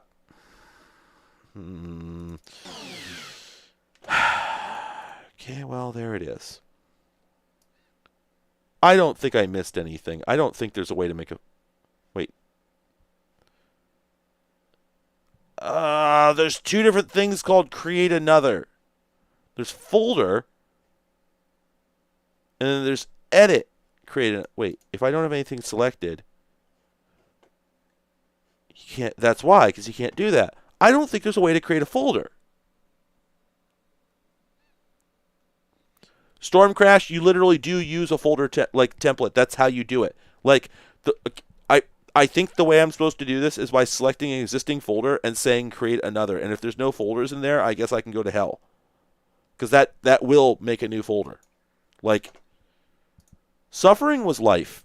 Can I rename this? Please, God, can I please rename this? Oh, right. Right, about that. Let me show you something. Let me do a create another folder. Okay, we'll put this in the C drive. Okay. And then we go to properties.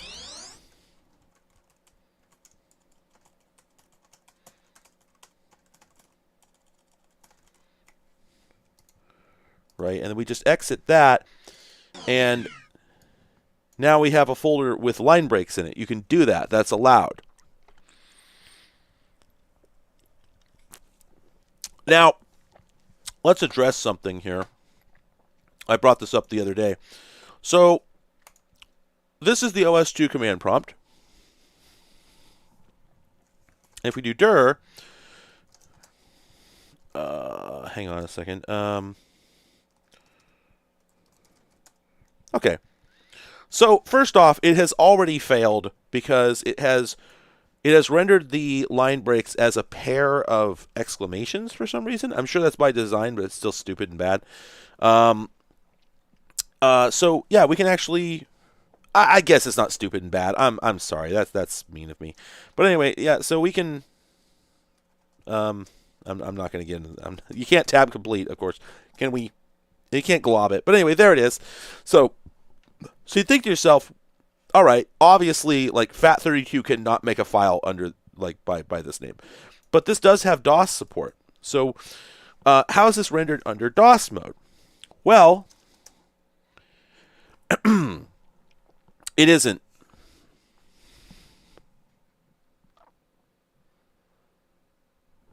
Like, it's not there. It's not under a different name. It's not there. We're on HPFS. And let me see if I can remember how I did this. So if let me see. So we have technote.txt here, right? So if we go to drive C and we see, okay, we have technote.txt. So if we create another data file, okay, and we'll call this, oops, there we go, datafile.txt, right? So that's data space file. So we go to file here, there's the name. I don't know why this properties dialog looks completely different than the other one. Data. Well, let's just start here, right? So we just create datafile.txt, all right? And that is okay, that is not here. Let me see if I remember how this works. Why is insert on? There we go. Wait, what? This is immutable? What? Wait. Why can't I rename this? This is a completely different file edit dialog than the last time.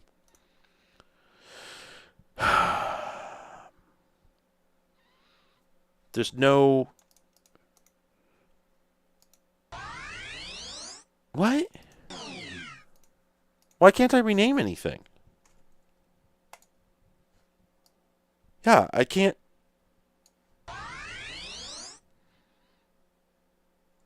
Oops, I pulled up the disk properties. Do we have to do a move? Is that what's going on? Let's try that. Let's try that. Let's go here. Let's do a move. Okay, and we'll move this to technotes.txt. Oh my god, that moved it to the desktop. Ugh. C technote.txt. Okay, so this time it collides. Let me think for a second. Okay, I don't remember, but basically, it is possible to create a file that it is possible to create a file from DOS mode, then create another file from OS2 mode that exist in the same operating system but shadow each other. So if you're doing DOS stuff, you will read one file. If you are doing OS2 stuff, you will read a different file consistently. It might be directories. Let me try that. Piss. Okay, and then we go here and we do make dir piss. Nope, that already exists. Okay. Yeah, no, I can't remember how to do it, but there is a way to do it. And yeah, it creates a file. It creates a hell file that, yeah.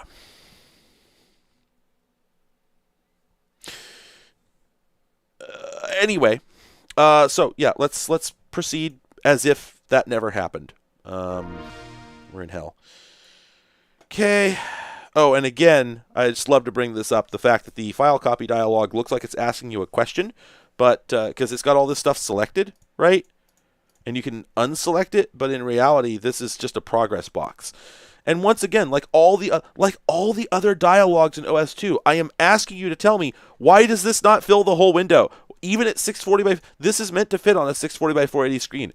The minimum possible resolution the OS can run at. I am telling you, gun to your head, please explain. Why is there a 20 pixel border on the left and top, and why is it not stretched to fill the rest of the window, given that you cannot resize this window? Why would they not size this to fit that? Why? Why? Why? Why? Why? Why? Why? Why? Why? Why? Why? Why?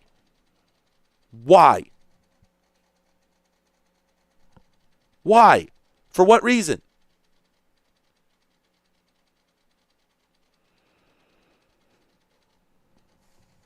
It just doesn't make any sense. It just doesn't make any sense. What it does make is me angry. You know what? I'm going to have a little bit of a Heath bar. Or maybe a pretzel. I got some Flips brand filled pretzels here. Let's take a look at these. What do we got? What do we got? What do we got? Whoops. Dropped them.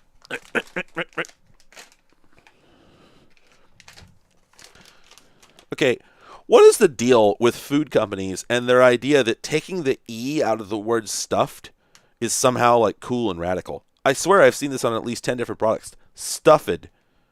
Stuffed. Anyway.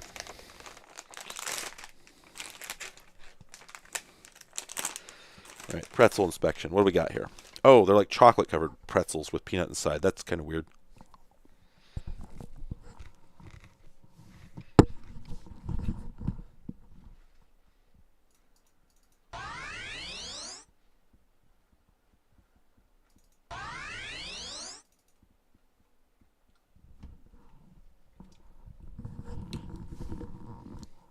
Oh, chocolate. I'm going to sneeze. Hang on.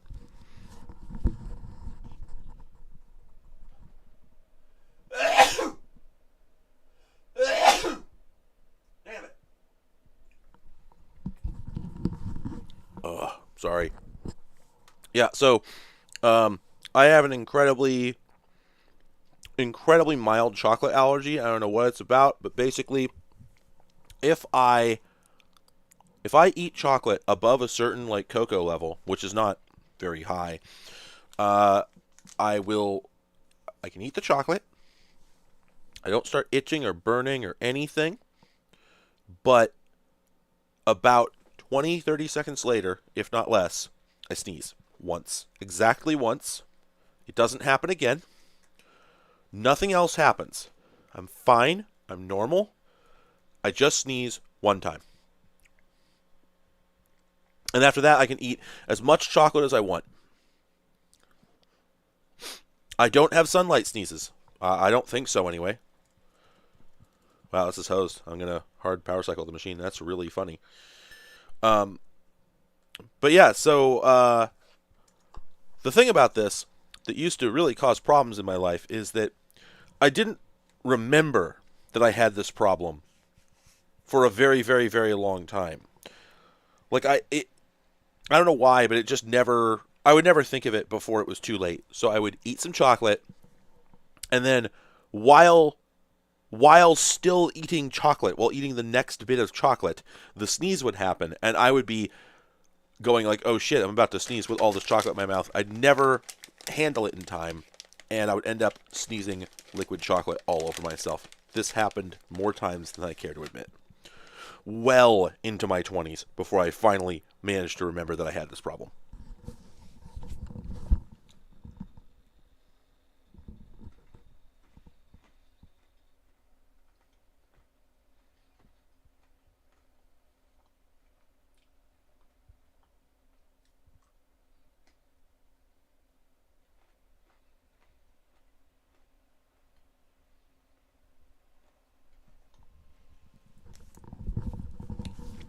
I actually did hit Alt-Tab, didn't do anything.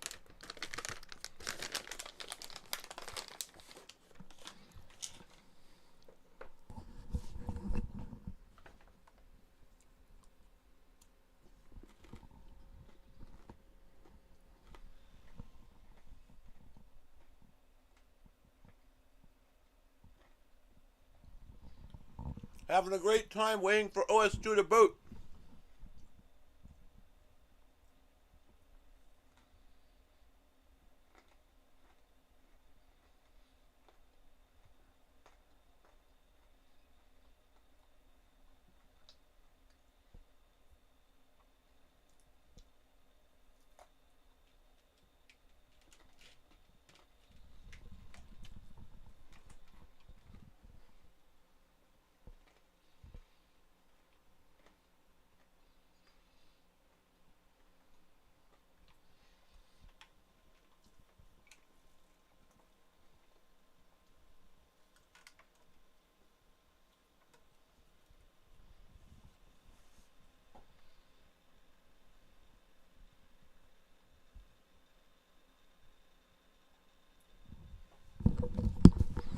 Control escape. Okay.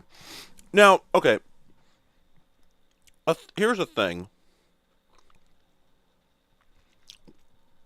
I can't remember the details, but I remember being informed that OS2 has this interesting limitation in the way that it does multitasking, wherein a program that fails to pump its message queue, basically, can hang the whole machine. And so people used to run like watchdog apps whose sole purpose was to operate outside of the GUI message loop. And if they saw that a program had hung the message the message pump, they would just extrajudicially kill it, and that this was a normal way of life. Now I don't know how true that is. It seems plausible to me.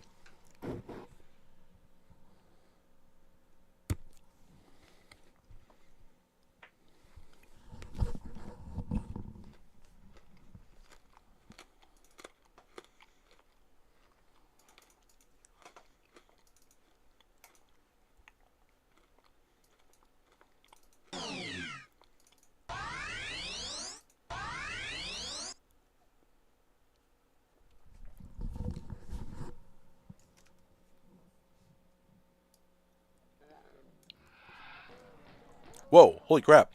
We have sound. But again, we have no keyboard input. This is the same problem I had before.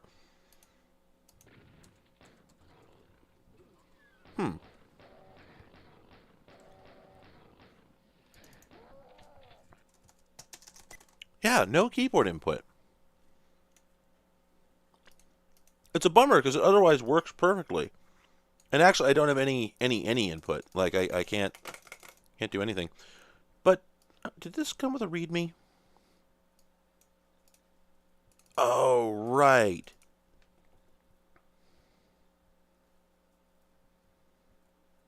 That's interesting.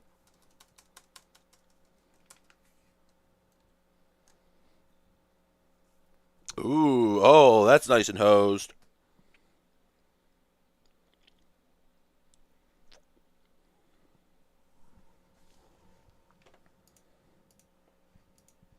Wow.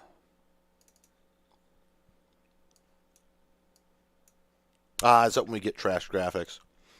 Well, everything's going swimmingly. Boop. What about this? Does this work? Probably not very well. Oh, invalid media type given. Oh, it's probably looking for the Doom WAD. Oh.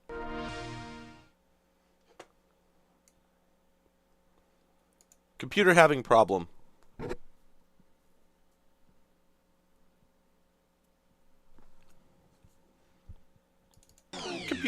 Computer having problem.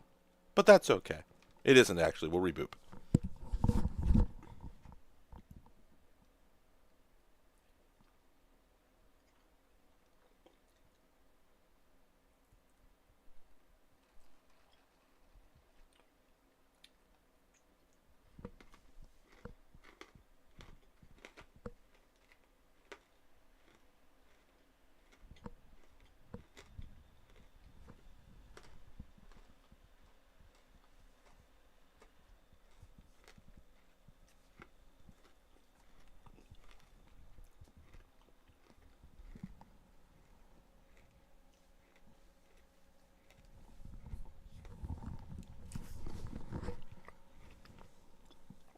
Okay, I gotta say, it's very funny receiving such a heartfelt message from someone whose name is Hobo Zero.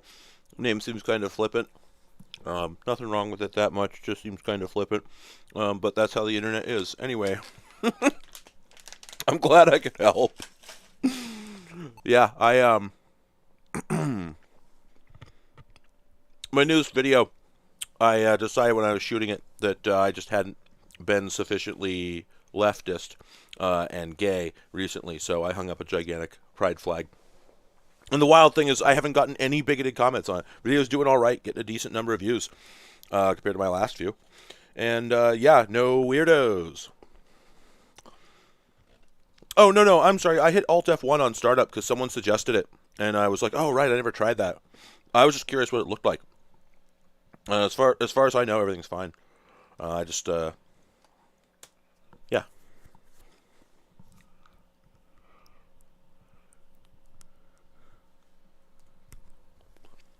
Oh, right, I probably could have pressed like F3 or something to see what was actually going on.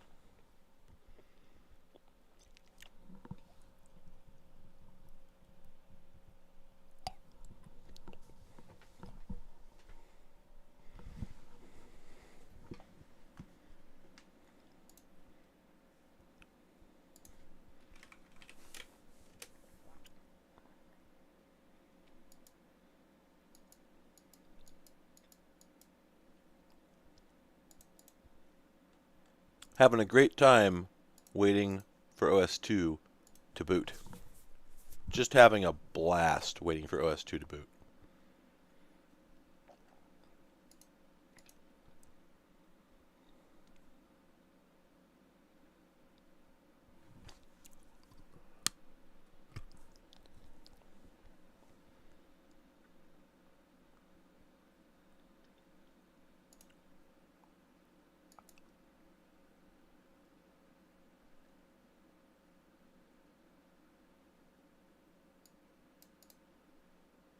Still waiting. I'm still waiting. And I'm still waiting.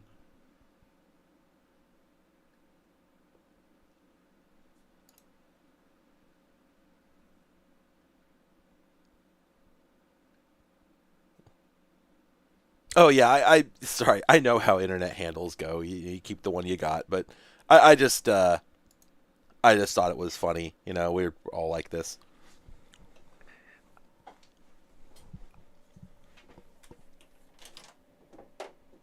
Okay, udon. There we go.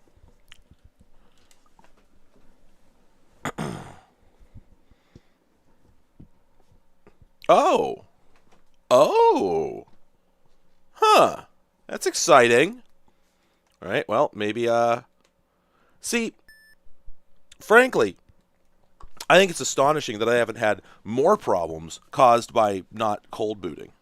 Like, this thing is sufficiently janky based on my experience that I kind of would have expected it to leave crap lingering in memory, and maybe it does. And I just gotten lucky up until now.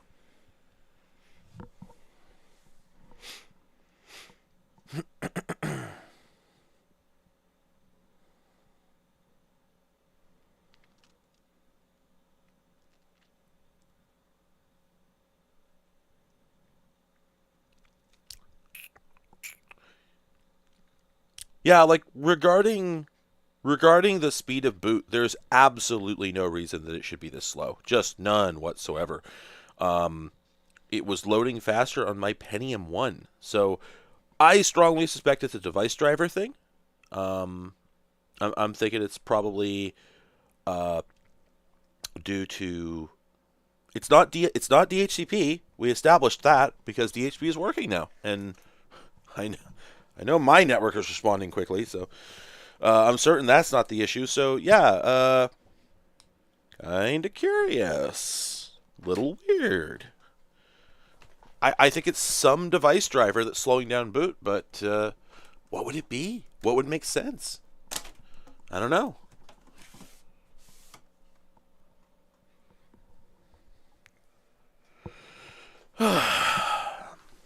It sucks because you do get to a point where you're just like, after you've done this enough time, you do get to enough times. Do get to a point where you're like, it really becomes apparent how much time you're spending on it. You know.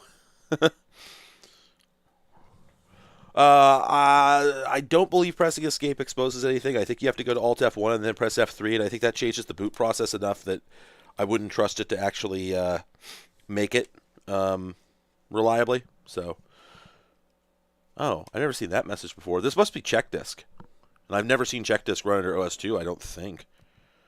So, oh, it's literally check disk by that name. I wonder if they got this from. I wonder if they got this from Microsoft during the partnership.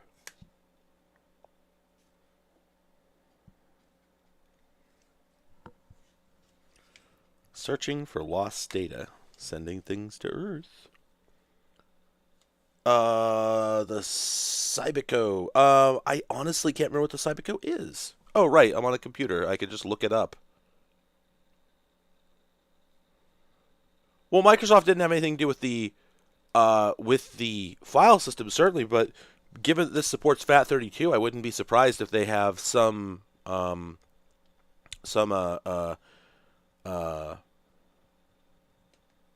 they're probably using modular file system drivers, right? One assumes. So it could easily be. Well, no, that doesn't make any sense because check disk. No, Microsoft uses the same check disk for FAT32, FAT16, NTFS, etc. It's modular. So it would make sense if they started with Microsoft's check disk code and then added their own device driver, their own file system driver. Anyway, regarding the Cibico, whatever, I think I know some other people who have those. I think my friend Yuri has some, I want to say, maybe. And I've seen them before. I don't know. It's the sort of thing where I can never say what I'm ever going to do a video about unless I'm already planning on doing a video about it, you know?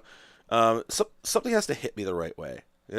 And even then, even when it does, I don't know when I'm ever going to actually get around to it. NTFS was. That's true. NTFS isn't, but it was. NTFS Wolge. I actually have these AOL Instant Messenger wireless communication tablets that use a base station that plugs into your PC via USB and like proxies messages to the AIM client, I believe. They're like very dumb devices. I think everything happens in software.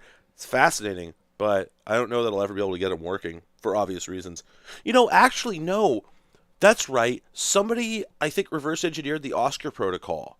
And I think you could get a third-party server and actually get classic AIM working again. So, yeah, maybe I have at least one, maybe two of those.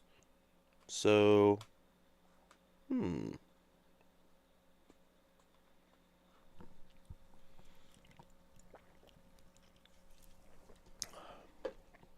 God. I don't think it's a girl talk, but let me look it up.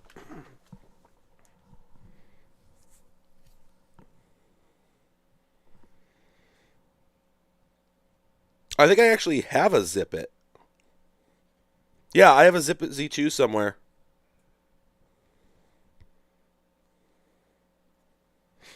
It's actually, I think it's in the bag with the AOL Instant Messenger tablets.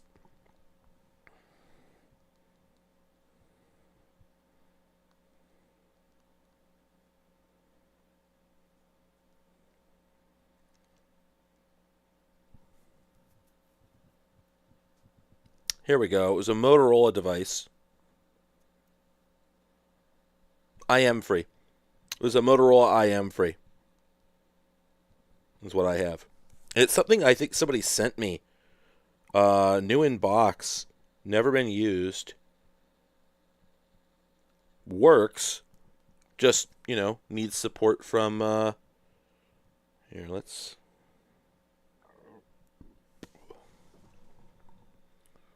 Looks like that. It's kind of shaped like an AIM logo or something. Anyway.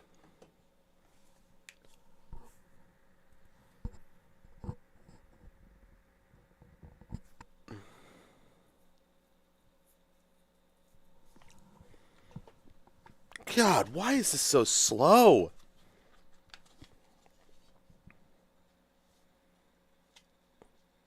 Ugh. I don't wish to be doing this. I wish to be doing something else. Okay, it got this far before, and then it ate shit when it tried to load the graphics driver, so if it fails this time, I'm done for the night.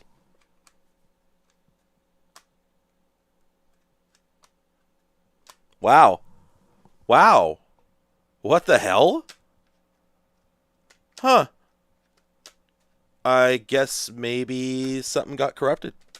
So, all right. Well, that's it. It's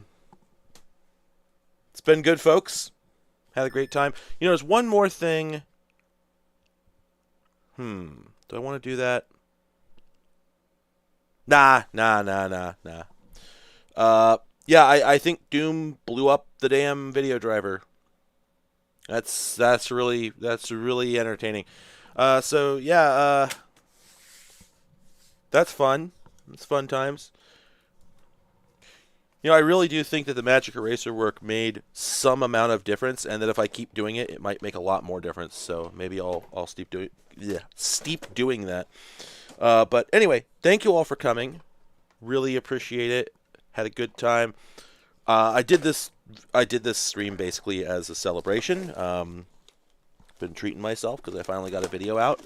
I'm really pleased with how the video has been received. People like it. Getting lots of the good comments. I like it when I get the good comments instead of the bad ones. I don't usually get the bad ones very often, unless I really screw up. So I didn't, apparently, and I'm pleased about that.